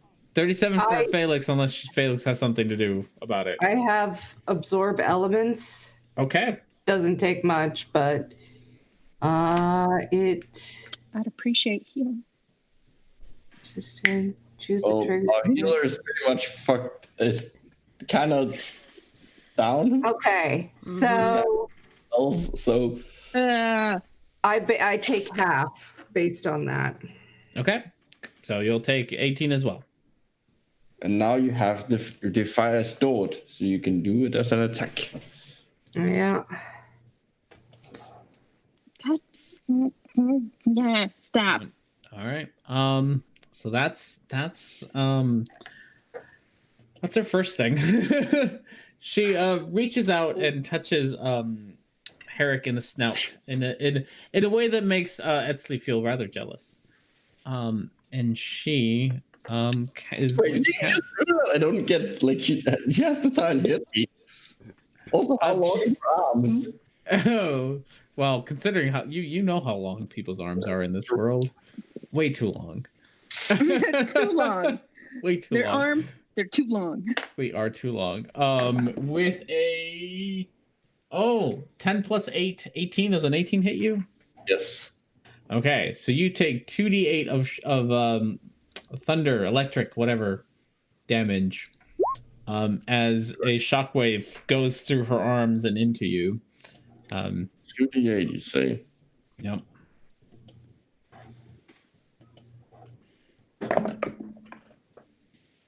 How much? 4. Sorry. Oh no, that's only 1d8. Oh, Yeah, that's only one. what's that? 8. You take 8 points of damage. And as her final thing, she takes her quarterstaff and tries to take a swing at you, but from the shock of her hand, you pulled back, and she ends up missing you as she swings past you. Which takes us to you, Herrick. Oh, I'm gonna attempt to bite her. Go for it. +7. I'm assuming that hits. It does hit. Actually, well, +7. Yeah, no, it does hit. So she takes 2d10 plus 5. Guessing. So that's 20. Takes her 20. And she has to do a grapple against a DC of 15. So DC 15, she got...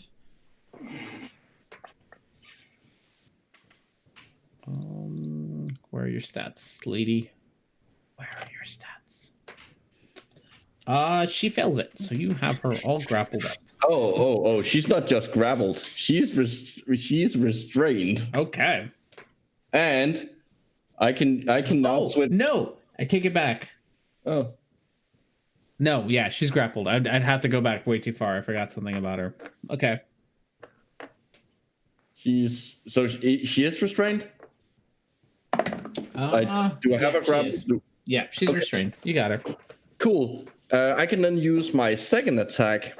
I can replace my one of my attacks with Swallow against a creature medium or smaller that I have grappled like this. So that is again +7 to hit. Yeah. So let's see if I hit. Nope. God fucking damn it.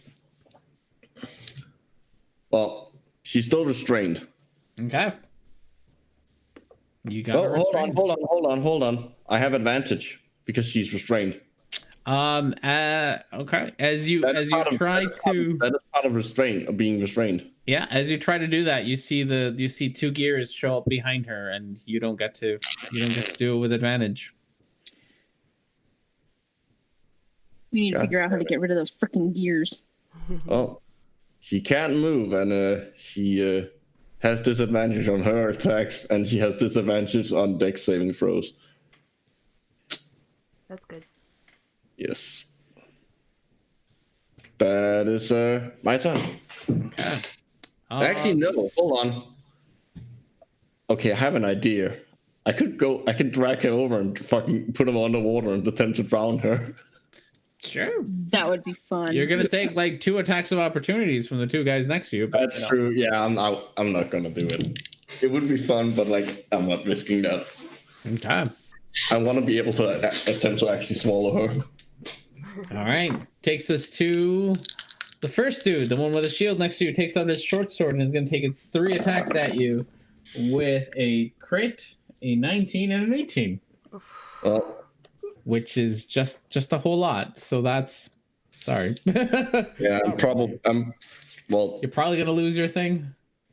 I have 27 left, so yeah. So you're gonna take 4d8 plus. I was so hoping it would be perfect to be able to swallow her. Although I'm not sure what happens if I have. I'm sorry.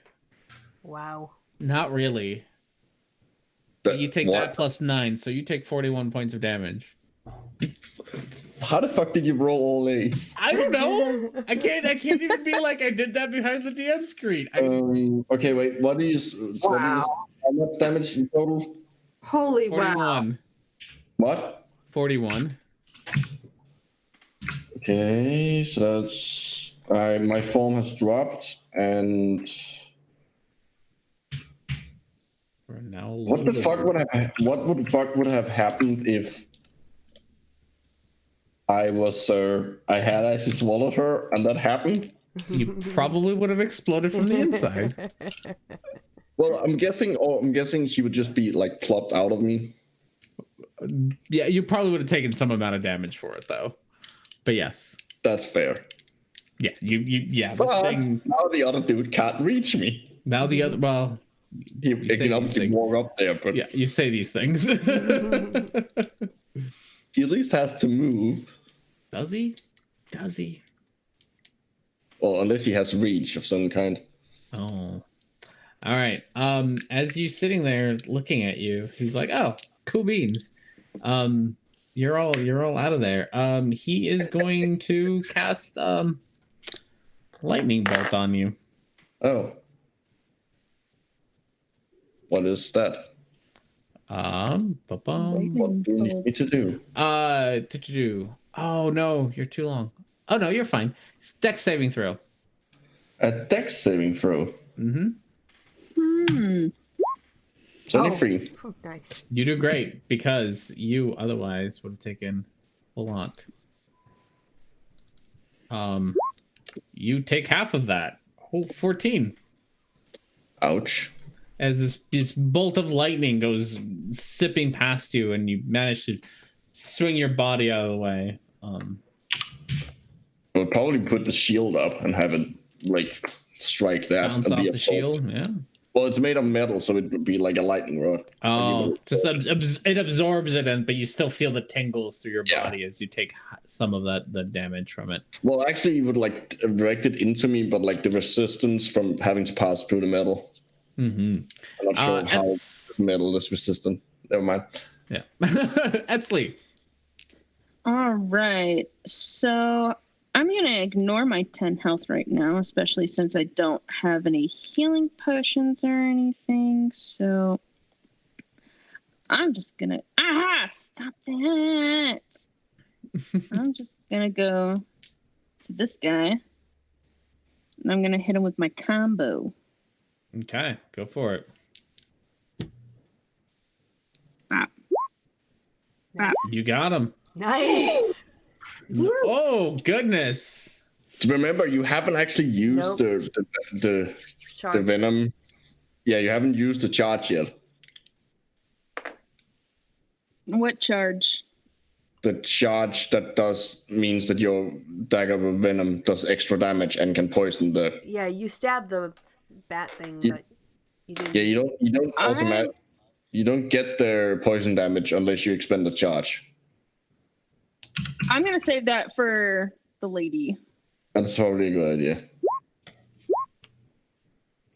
Okay. So whichever damage you would want to do, because I rolled the same for both. So yeah. Okay. So for the first one, it's 5, and then for the second one, it's. Wow. So no. The 18 plus 4. That's for the venom. If she actually had expended the charge. Oh, okay. So 14 points of damage. Yes. Okay. And you have your bonus action. Yep. Yeah, I'm gonna disengage from him. That is probably a very good idea. And what my character wanted to do was go up here and help Herrick. Okay. With her. Well, it's gonna be her before it gets me. So I know. Eslee's not thinking about that right now. I'm not thinking like me. I'm thinking like my character. Me, I want to run away and shake the wolf form of Shavaris and be like, heal me. But Eslee will want to keep fighting until she drops. All right. That takes us to Felix. Trust me, Muffin. I want to run away. Oh. Well, that doesn't mean you have to run in where you actually probably gonna get killed. Oh, I know. Okay. Right. So I am going to. I'm going to second wind first off. So hang on. Which is.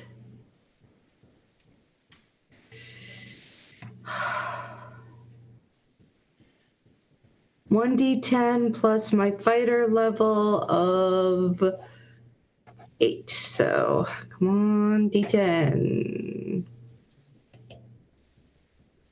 16. All right, 16 is good. Give me a second.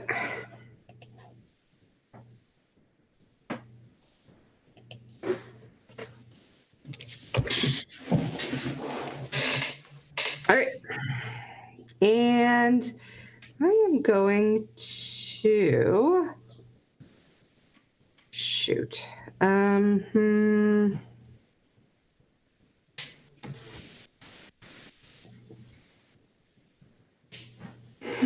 To go over here and hit this guy a couple times with my rapier. All right. And that is gonna, if I hit him, it's going to have extra fire damage. So, All right. Hang on a second.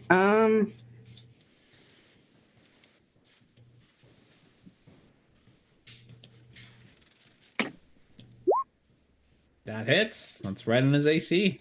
Okay, and so one hits. All right, so that hits for 13, and then that's plus. Give me a second to figure out. I'm sorry, it's very sluggish where I'm at on this right now. So. Yeah, it's fine. If we can hear you, that's the most important thing. We can all wait an extra second or two for a dice roll to come through. If it's a flame tongue, it's 2d6. No, it's not that. Yeah, don't micromanage me, Micro. You got enough. Everybody else. All right. Let's see. It's a just 1d6, I think. Yeah, just 1d6 extra flame damage. Okay. One extra d6. Yeah. Okay. There you go. But there it is. All damage helps out. Oh right, it's the It's not from the flame tongue rapier. It's from the absorb elements. Micro, I can handle my own person. I know. I was literally just looking it up because she said it was slow, and I looked up the wrong thing. All right, that takes us to Shavaris. You are blind, having a giant umbrella thing on your head. Yeah. So here's a question, because I'm not sure the size of the umbrella things. That because I'm a dire wolf, I'm assuming it would go after my eyes, but not my snout. Or can it cover both? It probably can. I've let everyone else attack, so if you're thinking of attacking it, you certainly can. Well, no, I'm just wondering if I can breathe. Yeah, because the way that it would go over a human's, like a humanoid face, would be different from a wolf's face. How big are dire wolves? It's a large beast. Well, if it's large, can they attach to large beasts? Yeah, these things are pretty big too. Okay. Yeah. So it could definitely attach to you. Yeah, I would say you could probably still breathe. So okay. Then I would want to see if I could smell the lady, because I'm a wolf and I have advantage on perception checks. Yeah, go for it. Take your advantage with perception. Okay.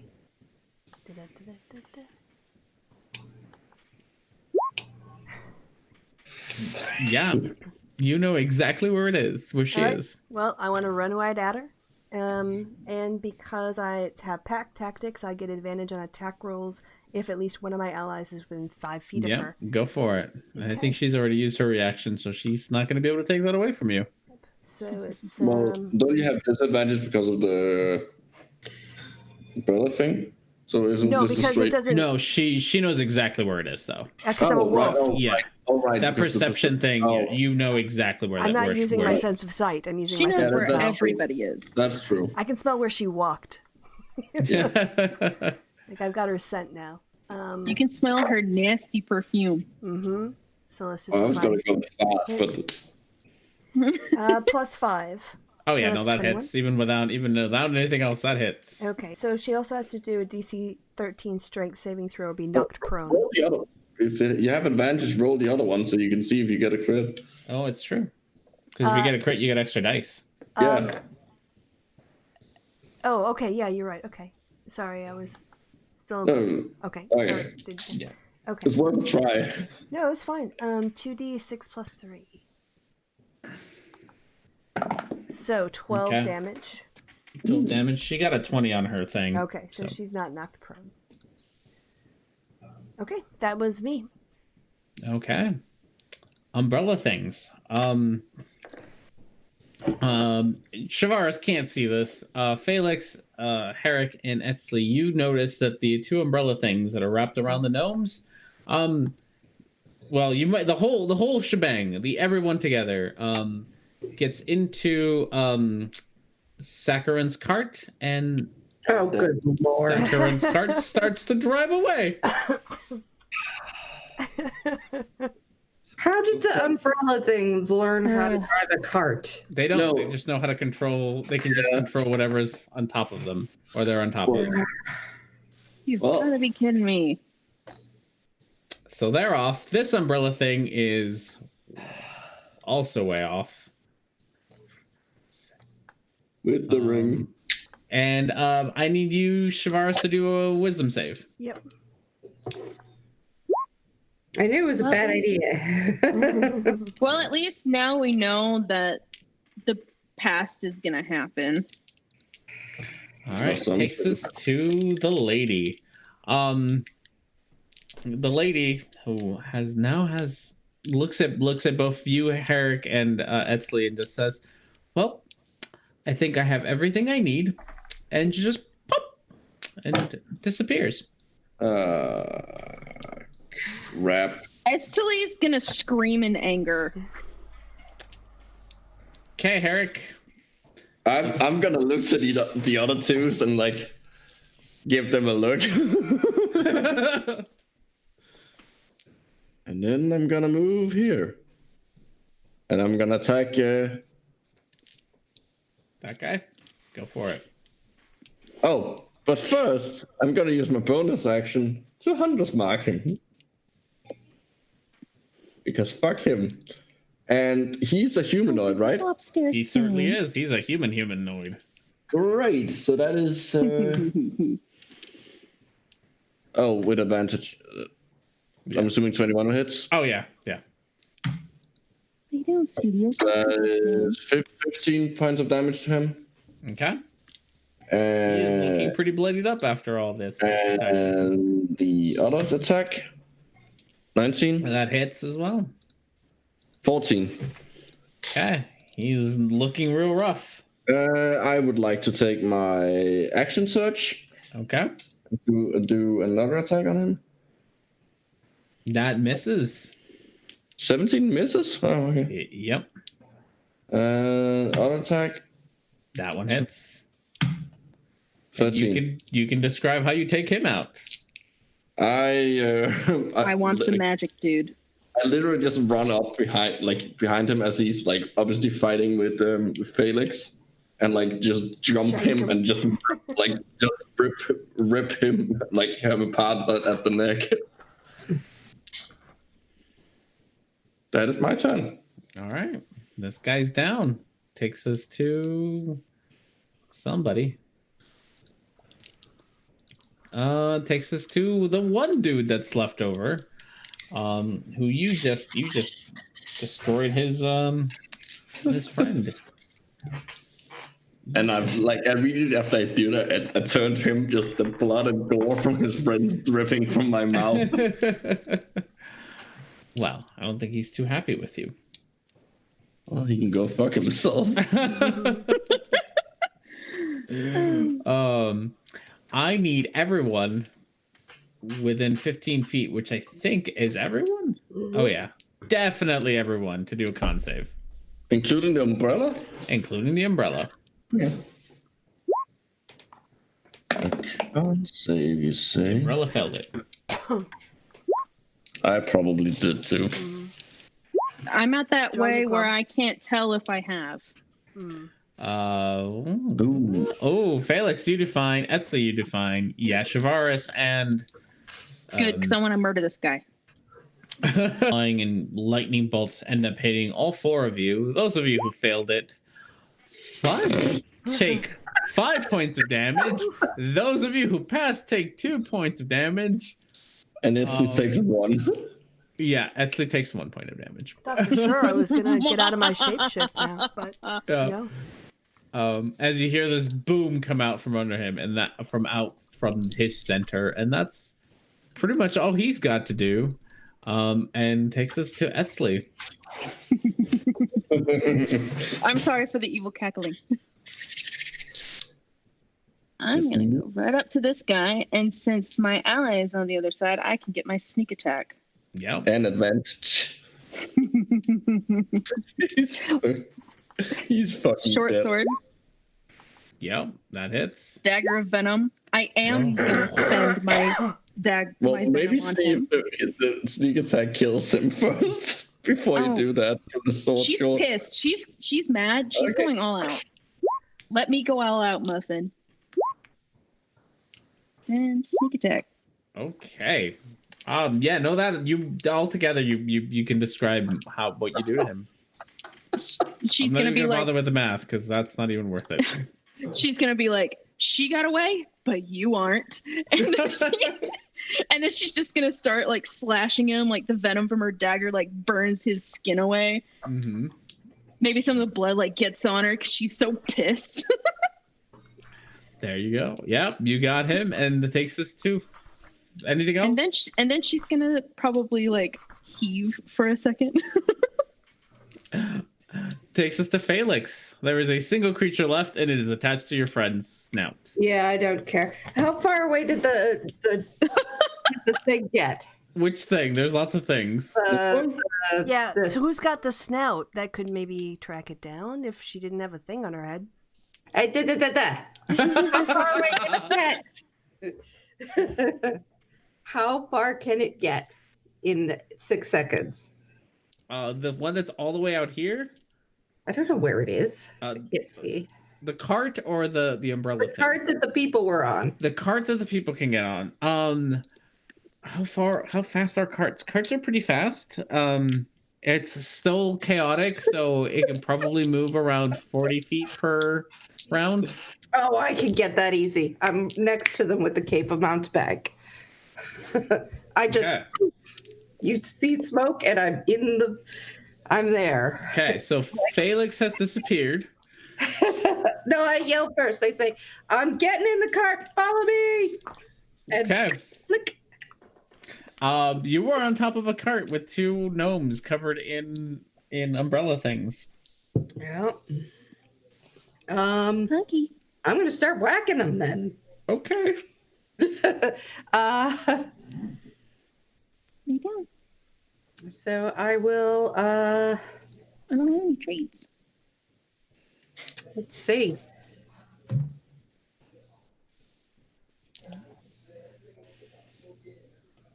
Which one are you whacking at? Saccharin or Lydia? Saccharin. Saccharin, okay. Yeah, so that one, the first one hits. 11 damage. Okay. You hear Saccharin scream in pain. Sorry. He takes half of that. Someone will be along to heal you, but I gotta get this thing off of you. Okay. Anything else? You like wrestle the control? Like if he fell from you, like wait, hold on. Doesn't controlling the card acquire voice commands? How is he giving that if he can't breathe? They can loosen their grip to once. Yeah, they can loosen their grip to let things breathe. That's smart enough to do that. Fair enough. Yeah, I can try to. Like, are other people going to come and on there? Are we still in initiative, or? Yeah, you're definitely still in initiative. You still got a thing wrapped around. I'm not sure how many actions you've used. I feel like you'd use. I feel like my action and my bonus I've used. Yeah, I think you're all out of actions. Okay, so. You are riding down a cart. It is still moving with you on it. It has not slowed down. Which takes us to Shavaris. You have heard Felix say something, and that's about what you got.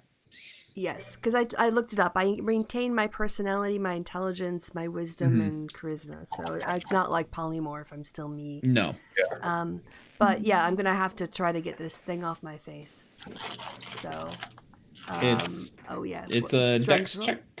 Strength. Sorry, yeah, strength. Okay. Sorry, strength. You were correct. Yeah. Oh nope. Still, you see this big old direwolf roll around on the floor trying to get this umbrella off of it and does nothing. All right, umbrellas. The umbrella on top of I need wisdom save from you, Shavaris first. Okay, that one you failed. Damn it. So, on its next turn, you get to attack your friends. Oh, come on. Well, you're not there yet. The one on Lydia lets go of Lydia and is going to do its attack on Felix with a 10 plus 5? 15? Okay, come That on. doesn't hit. That doesn't hit. All right. I just smack it away with my rapier. All right, and that is both of them, which you takes smack its tentacle like it was reaching for a cookie before dinner. Takes us to Herrick. Can I attempt to rip off the one on Javaris? Yep, still be a strength. Still be same DC. Just straight up strength. Straight up strength. Oh yeah, no problem at all. You just rip it right off of her snout, and does that cancel out the? Shavaris no longer hears voices in her head, so that's something. You have a bonus action or anything? Well, that depends. That's my action. Like I don't. It's not an attack. So that's your action, yeah. I do have a bonus action. I do have a bonus action. Actually, I can use Hungry Jaws and you do a thing on it. So I'm gonna do that. Because why not? Nice. Yeah, that hits.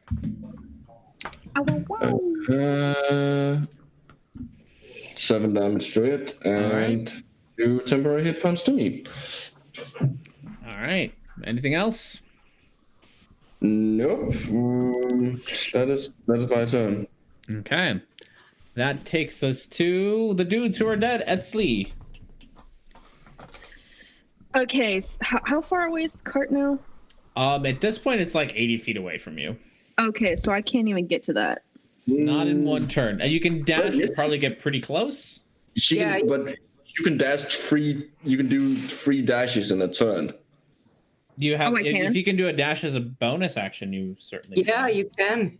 Yeah, you can move 3. Yeah, because you can dash as a cunning action. You can dash with your action. You have your normal movement, so you can move. You can move 90 feet, so you can catch up to it. Okay, so Esley's gonna look at Herrick and be like, "So, do you got this? Should I follow? Yes. Are you good? Get. And then she's gonna dash off and at least get onto the cart. Okay. I'm not sure you can get onto the cart. I would just say probably getting onto the cart would be a full action, and you're all out of actions, but you can definitely, you have caught up to the cart. As she's approaching, though, she's going to yell, "Felix, I'm here to help!" Thank you! I'm almost dead, but I'm here to help. Okay, sorry. So you have some help. All right, takes us to Shavaras. Yeah, so my movement is 50. Can I get caught up to them? You can, because if you dash, you'd be 100, so you'd definitely be up to Etzli's. Okay, yeah. So if I do that, I won't be able to attack though, because I've dashed, right? Yep, exactly. And this one thing is going to take a swipe at you while you are trying to run away. Oh right. Oh, I forgot that thing was there. I thought he killed it. I didn't kill it. Oh, you can handle it though, or you want help? Yeah, I'm just go. Okay, I'll go. Okay. I can literally use my reaction to protect you. So okay. So there it goes. So Shavaris takes off, catches up to Etzli. The umbrella things tries to pull reaches its tentacles out to grab you, but it misses. Just grabs a clump of fruit. It had disadvantage anyways. Yeah, you are out of there. Cool. So that leaves us to the umbrella thing, which has one target and one target alone, which is Herrick. Okay. Yeah. All right, Herrick. The guy with the highest strength. So good luck to it. Hi, Ken. And oh yeah. Sorry, I have a cat who decides that right now is the time that she needs all the attention, and they cannot wait till. And this is the time that she needs all the attention, obviously. 19. Does 19 hit you? Dang it, that does hit. Okay, you now have a thing on top of you. You take 2d6 plus 3 damage, 13 damage, as you now have this thing right on top of you. Gotta figure out how to beat these things. Gotta like get face masks or something. Yep, that's it. Hockey masks. That takes us to Herrick. Hold on. Helmets. Get helmets. Always helmets. Yeah, you take them off. Okay. Well. Put oil on them and set them on fire. I'm gonna attempt to get it off of me. Yep, just strength. Good old strength. Yep. DC is not very high, so yep, you got it right off of you. And then I'm gonna use my. Oh, I should probably actually do Constitution and see if I still have my Hunter's Mark. How much damage did it do again? Yeah, 14, so yeah, you have it. Cool. I'm gonna use my bonus action to move the Hunter's Mark to it. Okay. And that is my turn. Okay. That takes us to. Okay, give me a second, because now everything's a mess. Thank you, everyone. Appreciate this. You're welcome. We love making things. You get for removing them from turn order. No, it's where they are that's to deal with. Yeah. This is the equivalent of standing on your notes. Yes, pretty much. Which was the goal. Well, mostly that you split up the party in a way that I didn't think you would, but you have. So Herrick, you are not here. Etzli, you are not here. You four are here, and you are up here. Okay.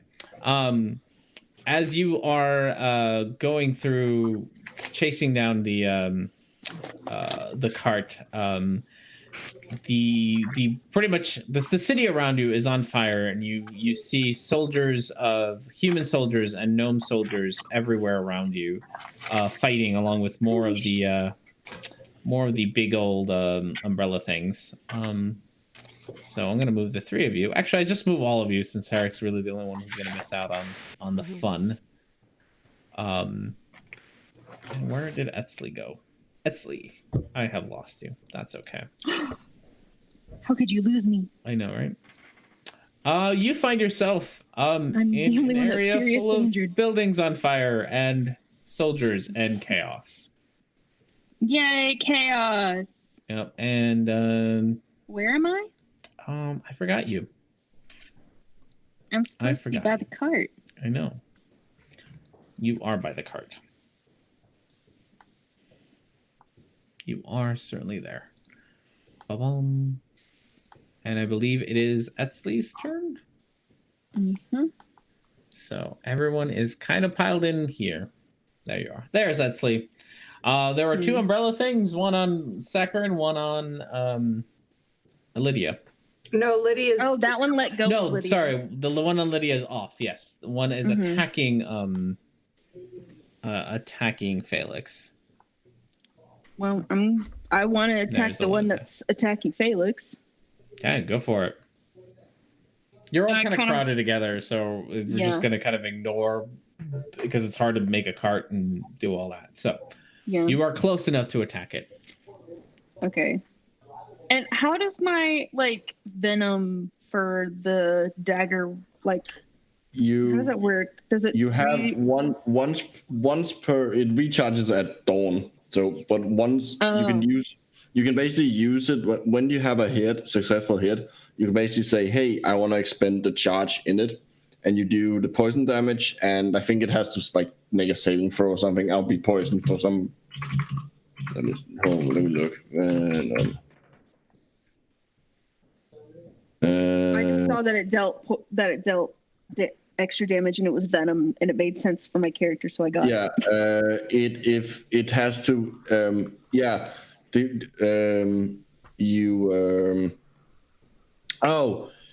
you use an action to activate it.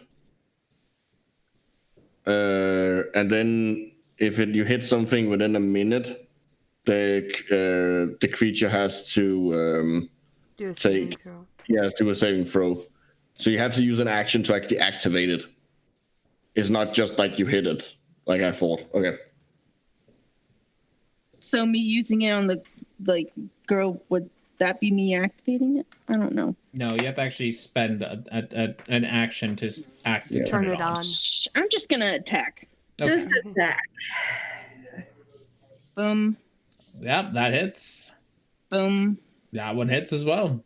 And since, am I flanking right now? No. No. The whole thing's just a jumbled mess of things.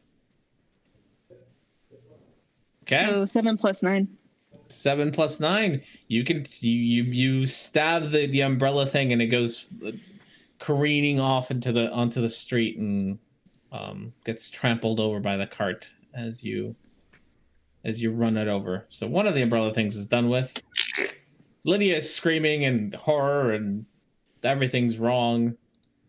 And she's gonna turn to Lydia and tell her squeeze herself into a far corner of the cart, away from everything, get away from it as much as she can within the cart.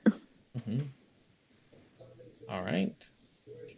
Anything else? Shoris is a wolf. Gotta make sure. Yes, I am. Woo. You're a wolfy wolf. Yeah. All right. Anything else for you? I think I'm gonna be a giant toad next time. Maybe a spider. One more thing. She's gonna turn to Shavaris and be like, "I'm about to go down. I'm at 9 health, and I'm still dealing I don't damage. feel so good." All right. That takes us to Felix. There's a single umbrella thing. It's wrapped around Sakarin's head. All right. First of all, Felix has a potion. So she can just pass that to a free action to Etzli? Yeah, that's fine. Yeah, all right. So I've got a potion. I do that. It is I have 1 greater healing potion. So you're getting my good one. So thank you. Then I'm gonna try to I'm gonna send Petunia over to tickle this monster, and I'm gonna try to pull it off. My terrible strength. Terrible strength. Let's see it. It's pretty low DC. Oh, look at you. Look at that. Amazing. With Petunia's help, you managed to rip the umbrella off of Sakarin's head. Turns out umbrellas are ticklish. It's weird. Can I whack it with a rapier as a bonus? It's a bonus if you have a bonus action to do that, yeah. Okay. Oh yeah. Wow. Let's go. You could describe its terrible death. So I just take it and I pull it off while and it's sitting there flopping and flopping because it's being tickled. And then I just take it and I sort of pick it up as if it were an umbrella, and I smash it down on the cart. Esley's gonna clap. She's gonna give you an applause. And I'm holding it Just let it out. Just let it all out. And the cart stops. Stop the cart. Let's let Eric catch up. All right, that's your turn. That takes us to Shavaris. Well, is there anything off to attack, or are we out of initiative order now? Oh, you are in a crowded street full of a lot of things fighting each other. Okay, well, if the cart stops, she's just gonna sort of, because, Esley got a potion, so, and if she's gonna do a mass healing, she wants everyone to be there, so she wants Herrick to catch up. So she's going to sort of come forward and kind of just pace back and forth. To kind of ward off anybody from coming at us. Yeah, maybe hold an action that if anything comes to attack us. I'll bite it. Yeah. Okay. Try and knock it over. All right. That takes us to the everything on this screen. which is a lot of things. You kind of just went from the frying pan to the fire. You guys can just run away. So, noticing that you are here, all the umbrella things are going to come after you now. There's a lot more umbrella things now. Most of them you do hear the screaming of the human soldiers yelling out to everyone else, stop them, make sure they don't get away. Oh great. Great. Esley's gonna shout back, and you can go fuck your own mom. And this one umbrella thing is going to attack Saccharin again because Shavar should be able to attack it. That's true. It's just it's not a movement as much as it's an attack. So it doesn't actually move on, like it doesn't really get an attack of opportunity for No, not as an attack of opportunity. She was holding her attack. Action. Oh yeah, you were holding your attack. Yeah, you can attack the umbrella thing that's trying to. I was on the prowl and holding my action. Yes. And I said I would bite something. I forgot about that. You are correct. Yeah. All right. I think it's a +5. Let me just double check here. My laptop. I'm sorry. Yes, +5 to hit, so 12. Okay. 12 hits it. Okay, so that is one also. If it's a creature, it has to succeed on a DC strength saving throw or be knocked prone. Okay. I think you're probably gonna knock over Saccharin at that point. Okay, well. And it fails, so yeah, you knock over the umbrella thing and Saccharin all together. Okay, then I'm gonna bite it with 2d6 + 3 piercing damage, so 15 damage on the. All right, you hear Saccharin scream. Oh fuck! All right. Did we say that it's an action for me to unshape? Bonus action for you to unshape, I think, is what we did the research, and that's what it came up with. Okay. You crunched numbers. All right, then I'm going to go back to my elf form. Okay, back to elf form. And I'm done. There you go. All right. All right, so umbrella things now have Saccharin once again. So whole cart is going to lurch forward, just a little bit until it hits the crowd. I think we have. We're all on the cart. Lydia and Felix, and I think the only one who wasn't in the cart was Yeah, I was running alongside it.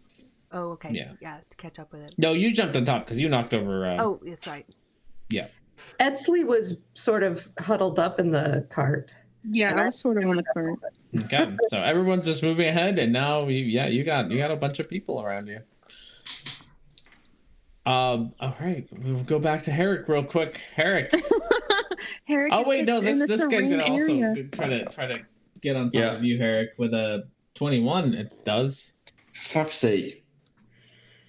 It's just a grappling match between you two at this point. Yep.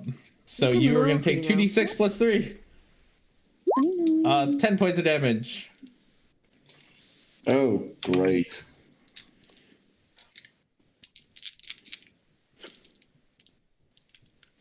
And then it's your turn. I'm gonna attempt to get it off of me. Nope. I am gonna use my bonus action to do second wind. Okay.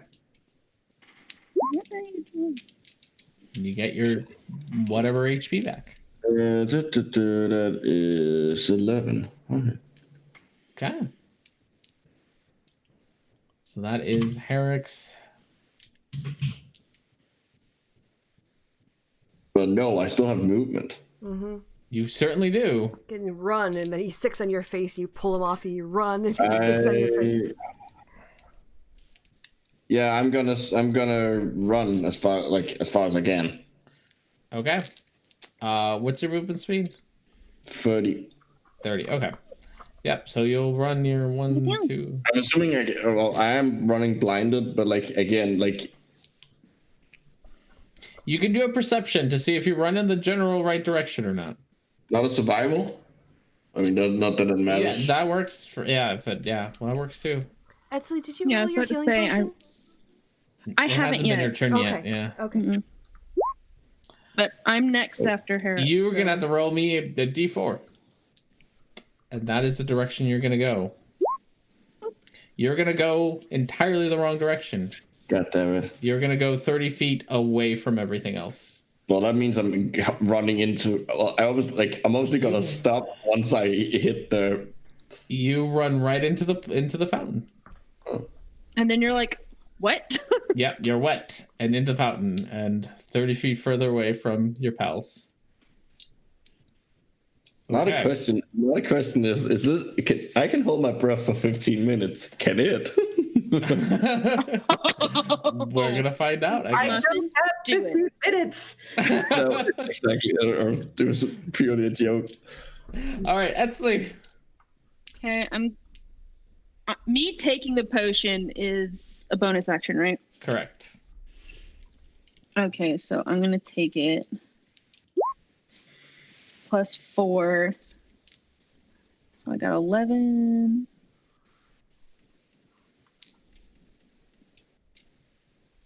There we go. Okay, that's okay. So I'm gonna try to get the thing off of Saccharin. Okay. The strength check. Come on. Darn. Nope, it sticks on pretty well. Okay, then that's my turn. Okay. Oh, that takes us to Felix.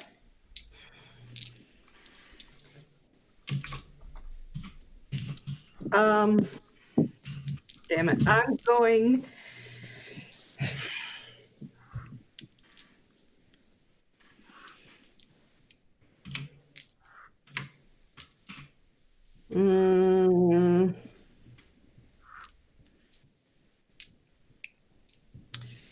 All right, I'm gonna do this. I'm gonna do the strength check again. Okay. And see, with Petunia's help. Go for it. With advantage. Oh. God damn. Still stuck on Saccharin. All right. This is what happens when 2 people have +0 to strength.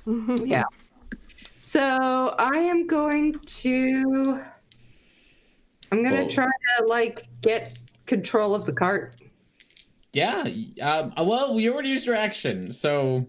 Is that an action, a bonus action? I don't even know. It'll be an action to try to get kind of because you're gonna have to fight with Saccharin to get control of the cart. All right, so I'll just take a swing. Yeah, you definitely hit it. Yeah, at this point, poor Saccharin. Oh, poor Saccharin. It's taking half of this damage. Okay. Yeah, you hear more screaming from Saccharin as you stab him. I mean, not him, but One way or another, I'm getting control of the cart. So. All right. Anything else for your turn?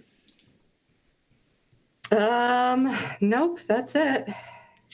Okay, that takes us to Shavaris. All right, so Shavaris is going to look back at Edsley and say, just stay alive one more round. She's going to cast Conjure Elementals. Oh, goodness. More of these. Okay, which one are these? She's going to conjure 8 Steam Mephit. Steam Mephits. Mm-hmm. Okay. And I can get 8 of them because they're only a quarter CR. Okay, 8 Steam. Okay. Give me a second. They're loading in. No worries. Is everybody happy? Yay! Oh, look at them! Look at that big boy right there. They're not that big, actually. All right. And you said you get 8 of them? Yes. Okay, so 1, 2, 3, 4, 5, 6, 7, 8. Hopefully they all popped in. Nice. Yep. Oh, there you go. There's all 8 of them. Place them where you will. All right. So I assume I can't see the ones around the corner because of my line of vision. There's a whole ass building and smoke and fire everywhere. Yes. And so in which case, these two, okay, so I'll place one over here. I'm just going to start harrying these guys. And I'll keep these behind us, but what they're going to do is okay, so actually 1, 2, I can't flank them. So yeah, I'll do 2 attacks, and then this one here is going to cast Blur on itself as its action. Okay. Right, and then I guess they get to attack, huh? Yeah, that's a lot of attacks. All right, so they've got a claw attack. Let's see, melee weapon +2. Okay, yep. So roll me like 4 or 5, however many. That's a whole lot of things. Oh yeah. Okay, I was just kind of specifying. So I'm going after this one here first. Okay, so 2 d20s. Yeah. Okay, yeah. Well, the first one missed, but it's +2, so 11. That hits right on its AC. All right, and I haven't used these before. It is a 1d4 slashing damage plus 1d4 fire, so basically 2d4. Yeah, and there's no resistances here, so -4. Okay. Yep. And let's see. Then for this one here, I'll roll 2d20s, and each has +2. So first one misses. The first, second one hits. Okay, so another 2d4 for 5. Okay, -5. Right, and let's see. These guys. Let's see. Well, I'm assuming like no. Three, these are like gnomes. They are gnome soldiers. Okay, so these are the baddies here. The baddies are the human-looking ones. Okay, then good ones are the gnomies. Okay. Yeah. Yeah, the ones that have a blue outline are the gnomes. The ones well, I that think have this the brown one. outlines. I think they're. I don't have enough movement to get over here. So then these two will attack these 2 guys here. So 1 each. Wait, I think you're attacking the wrong people. No, the ones. No, those the good those guys. are, okay. All right. Well, then they're gonna have to wait. They'll just I guess if they had a movement. Attack this guy. Also, can't they fly? 2 of them can. Yes, they can fly. So can they go on? Yeah, this one can easily get over to this one. So then I guess they get attacks with advantage, right? Because they're flanking. Yeah. All right. So first attack with advantage. Both miss. Neither of those hit. Second with advantage, even +2. Okay, crit and a 14. Both hit. Okay. So 2d4 plus. Yeah. So 7. I'm just doing it. 12. Yeah. And 18. Okay. This guy just gets overwhelmed by the methods, and you outright just kill him. All right. Awesome. And then there's this last guy here. You can go after this human. Okay. Right there. It's a lot of attacks. So he misses. That misses. All right. And I think that's her casting. I think that's she'll do Shillelagh as a bonus action in case she needs to do attack of opportunity. But other than that, that was her round. Okay. That was a pretty good round. Thanks. We now have an army of our own. Well, I had to do something with those fucking flying umbrellas, or they were gonna just take us out. Yeah.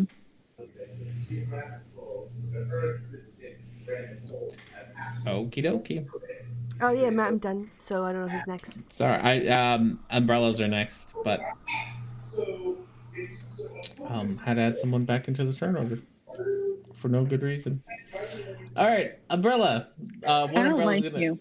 I need this umbrella along with Saccharin gets out of the cart and walks down the alleyway, and gonna sit there and hold its turn. The other umbrella is going to. I need a wisdom save from Herrick. Of course you do. Of course I do. 14. You are okay. What like even if I fail, what is it like? This can't really make me do anything. Oh wait, well, you say that, and this is how we ended up with having to rescue men here. All right, umbrella things is done. Herrick, it is your turn. You have an umbrella thing. You're running in the wrong direction. Who knows where your friends are? Well, it didn't. Okay, wait. Did I save or? Yeah, you saved. Yeah. Oh, okay. Well, I'm gonna attempt to get it off. It's still attached to you. You try your might, but its rubberiness is just too much. I'm gonna attempt to move. You can stick your head in the water and try to drown it. You can roll a perception to see if you can kind of go in the right direction or not. 16. You can go in the right direction.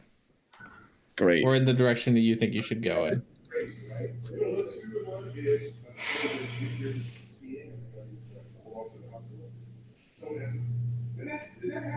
There.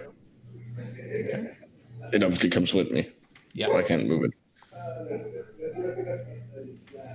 Where did you go, Eric? There you are. Bam. That is my turn. Okay. Oh, wait. Moved the wrong one, but yes. Okay. Sounds good. All right. And that is it for the umbrella guys, which takes us to our lovely question mark in the turn order. As you look down down the alleyway that Saccharin just walked by, you see almost like purple fire appear and open what looks like a little doorway, little tunnel into something, and out pops up our favorite lady friend. Not quite there. But which one of them? Which one of them? The new lady friend. There are like 3 at this point. Yeah. Yeah, and I need a dex save from absolutely everyone. I'm still on Herrick's screen, by the way. Yeah. Oh, everyone's on Herrick's screen. Yeah. Like, okay, yeah. I'm describing things. And sorry. And I gotta ask. Like, I don't remember at this point, but I go right after Herrick. Yeah, you do, but somebody has come back. So Lady Friend is back, and she rolled higher than you. Did she? Yeah, she was 19 in the turn order before. Yeah. Yeah, but she rolled 13 this time. Yeah, she rolled 13 this time, and she's back. Yeah, so she still goes before you, Etsley. Oh. Okay, so dexterity saving throw? From everybody in the court. Oh. And if I had to roll, that would be completely nuts. All right, Shavaris, you all are fine. Okay. This is so many dice. And evasion. All right. Shavaris, you take all of that. 31. As her hand just joints off of her wrist and revealing again that what looks like the cannon. Giant fireball explodes, ripping your cart to pieces, and all of your meth. I don't know. Your methods probably died. Well, how big is it? A fireball? How big are fireballs? Yeah. Well, you didn't I mean, but it's not an alley though. So, what's the range on that? What is the fire? No, but if she like fires it here, like it's more if it can go around the corner. It can. It's a good old fashioned fireball. Like if she shoots it like middle of the. Yeah, I think I'm pretty sure all of your methods are dead. Fireball. Okay, well, when they die, they also turn into steam. Perfect. It's a 20-foot radius, so There's some two I think of them next to me. Yeah, it's a 20. It's only so much of a radius, though. Yeah, depending on where she shoots, some of them might survive. Yeah, pretty much everyone at the top will survive. But everyone down here is all your methods in the alleyway except for the two top ones are gonna probably die. And assuming two of them are next to me, so yep. So you have to do a DC 10 Dex saving throw. It's pretty low. Me? I think Felix too. What? The method for the steam. Sorry. I take half of whatever damage she did. So Felix and Etzli take 15. I guess Etzli you only take 7 from the fireball. That's fucking insane. It's She's not messing around. She wants saccharin. Mm-hmm. No, it's fucking insane that she can get away with a 7 from a fucking fireball. Oh yeah. I'm dexterous as fuck. Yeah. I mean, if Herrick wants to find out how dexterous I am, I think Felix, I think you need a dex save for the steam things. Oh. Yep. Yeah, because when they explode, they do a steam ball, whatever. Yep. And it's a DC 10, so you'll probably be okay. Oh, barely, but you are fine. So you take it's not half damage. It's just whether you make it or not. And I will also need to make a dex saving throw. Is the umbrella that got hit? Did he survive? Oh, probably. He's got more HP than the methods. That's the wrong dice. If those guys died, the umbrella things had to have died at 31. 17. Oh, that guy there? No, I mean top the guy. umbrella. Yeah, no, pretty much everything died in this area from the combination of fireball and nonsense. Okay, so whose turn is it next? Yeah, everything is. Etzli, now it's your turn. Okay. By the way, Shavaris, you noticed this. Lydia at this point is laying unconscious next to you. Okay. All right, time for cure wounds next time it comes up. Okay. Etzli. Well, Etzli's just gonna go into danger and confront this lady and try to. Yeah, I did. All right. And I'm going to attack again. The first one, neither of those hits. Damn it. Can I use my bonus action to attempt to grapple her? No. Damn it. But you can use it to do another attack. Yep. You still have your offhand attack. Yeah. Oh, I still have my offhand? -4 or whatever, yeah. Yeah, oh, okay. you just don't know. I actually looked it up, so we got it wrong. It's not that it's that you don't get your plus whatever thing. It's the damage that's different. It's not hitting. It's the damage that's different. Yeah. Mm-hmm. Okay. Well, I'm just gonna attempt to hit her with my dagger of venom again. Go for it. That still misses. Well, at least she's trying. Well, she is. You are you put a valiant effort, but lady here kind of looks at you at your valiant effort and just kind of gives you a little chuckle. All right. Anything else for you? No, she's gonna sit there and keep trying. All right. Takes and us hope to her friends come help. Shavaris. All right. So Shavaris is going to have the steam methods come and try to, let's see, 1, 2, 3, 4. Yeah, 5. That's fine. And also 1, 2, 3, 4, 5. Try to pull the thing off of Saccharin's face. So this is going to be sad because they have they're the weakest things ever. But you never know when you get a 20. It's DC. Oh yeah, no. Nope. Second it's one. 12. Yeah. And they're -3 even. Okay. Yeah, no. And then for her action, she's going to cast Mass Cure Wounds. So she will cure Felix, Etzli, also Lydia, and Saccharin. That's a 3d8 plus my spell casting modifier. Dang it. That was awful. Plus, I think it's a 4, but let me check.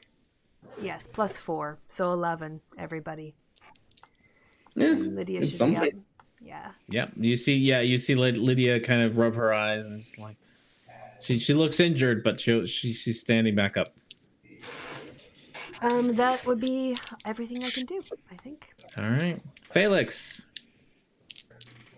How does she look, this lady? She looks really rough. She looks bloodied up. All right.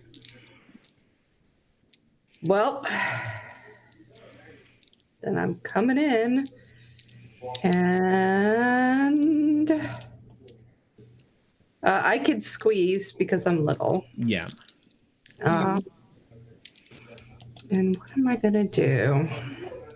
And in that moment, I would gladly like step aside. And we could like take turns like shuffling.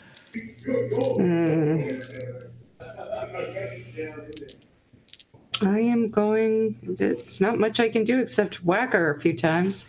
All right, go for it. Oh, nice. Oh. Yes, get her. Fucking yes. Built her butt. Ooh, that is. Oh, that's a good amount of damage. She is not looking good about it. All right, and I'm gonna whack her again. Get her. Let's see. Nope. The second one misses. Maybe it's a light, right? Yeah. And that's all I got, really. Actually, I'm gonna do a luck point and try to hit her again. So 19.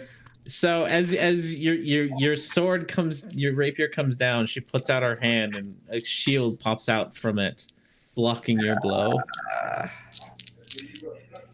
You're not the only one who can cast shield. Get her. I'm trying. Takes us to the umbrella things, which means I need a wisdom save from Herrick. 15. Okay, you're fine. You hear some whispers in your head, but otherwise you are okay.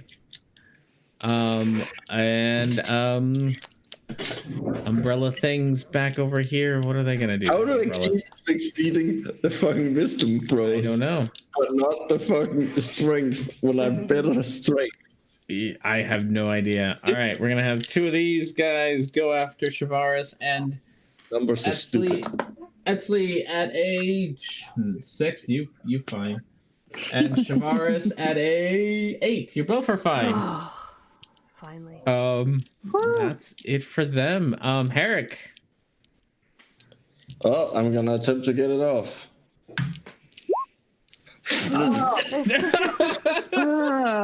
Well, all right. At least you're not here.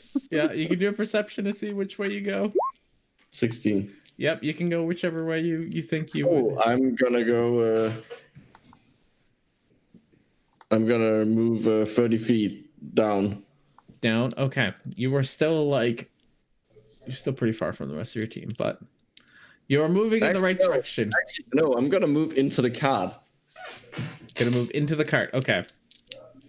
It can go faster than me. It can go faster than you. All right. Can you operate it? Who knows? You'll find out later. Whoa. All right. Takes us to the lady.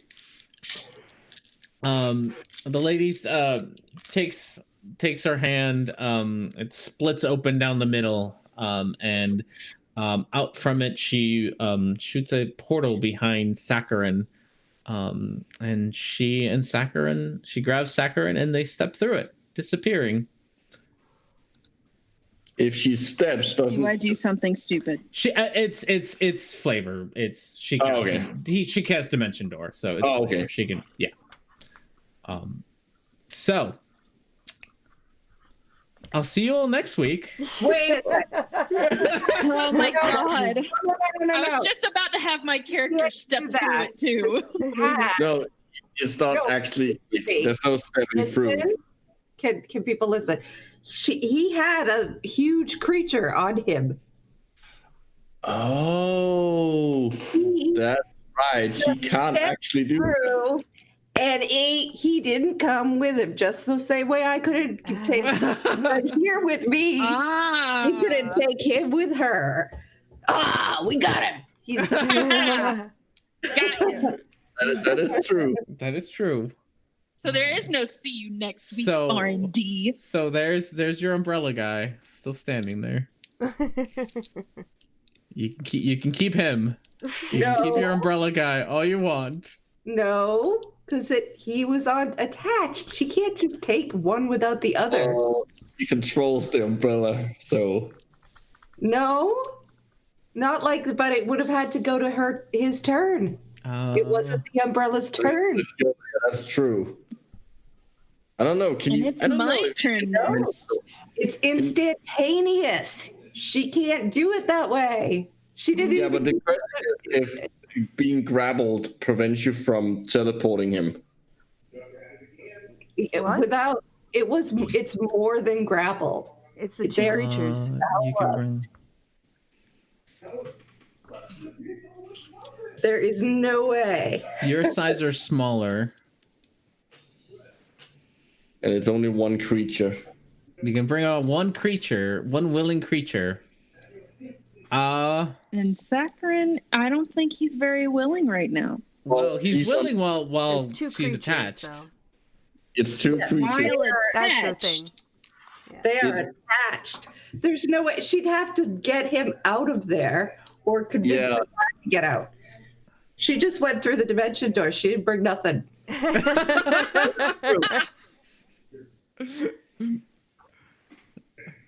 I'll see you all next week while I debate this, because it's also 10:30, and I'm sleepy. Yeah, it's like 5:30. He's sleepy. That means his mind is malleable. It's a very malleable mind. I'm telling you, I'm sure of it. It's just he couldn't. There's no way. That was attached. So next time we'll start. With Chrissy, yeah. When next time we start, it'll be we're in the alleyway, and she'll just have started to walk through the portal door, and we'll see what happens. Yeah, we'll see. Chrissy, write this down so you can continue to argue with him when we. I will. I don't argue. You know, I don't argue much. Yes, I see your point. I do see your point about. I believe it is a large creature. He is. The umbrella things are a large creature. Mm. And it is attached. And I am debating whether the creature gets left behind, or if it doesn't work, or if it doesn't work at all. Yeah. Well, that might be left up to a dice roll whether it gets left behind or not. All right. Exciting. Well, this was a lot of fun. Thank you so much, everybody. Well, two things are probably going to happen. If it doesn't work, Esley's going to try to get it off of him. If it doesn't work, she's just going to attack the wall out of anger.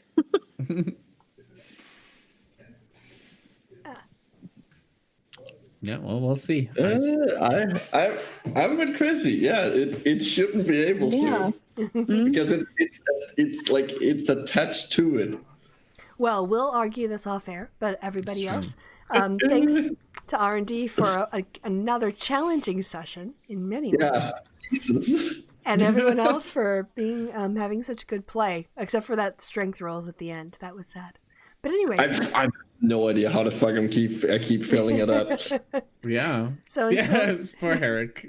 Until next time, it's bye from me and goodbye from the party. Say goodbye, party.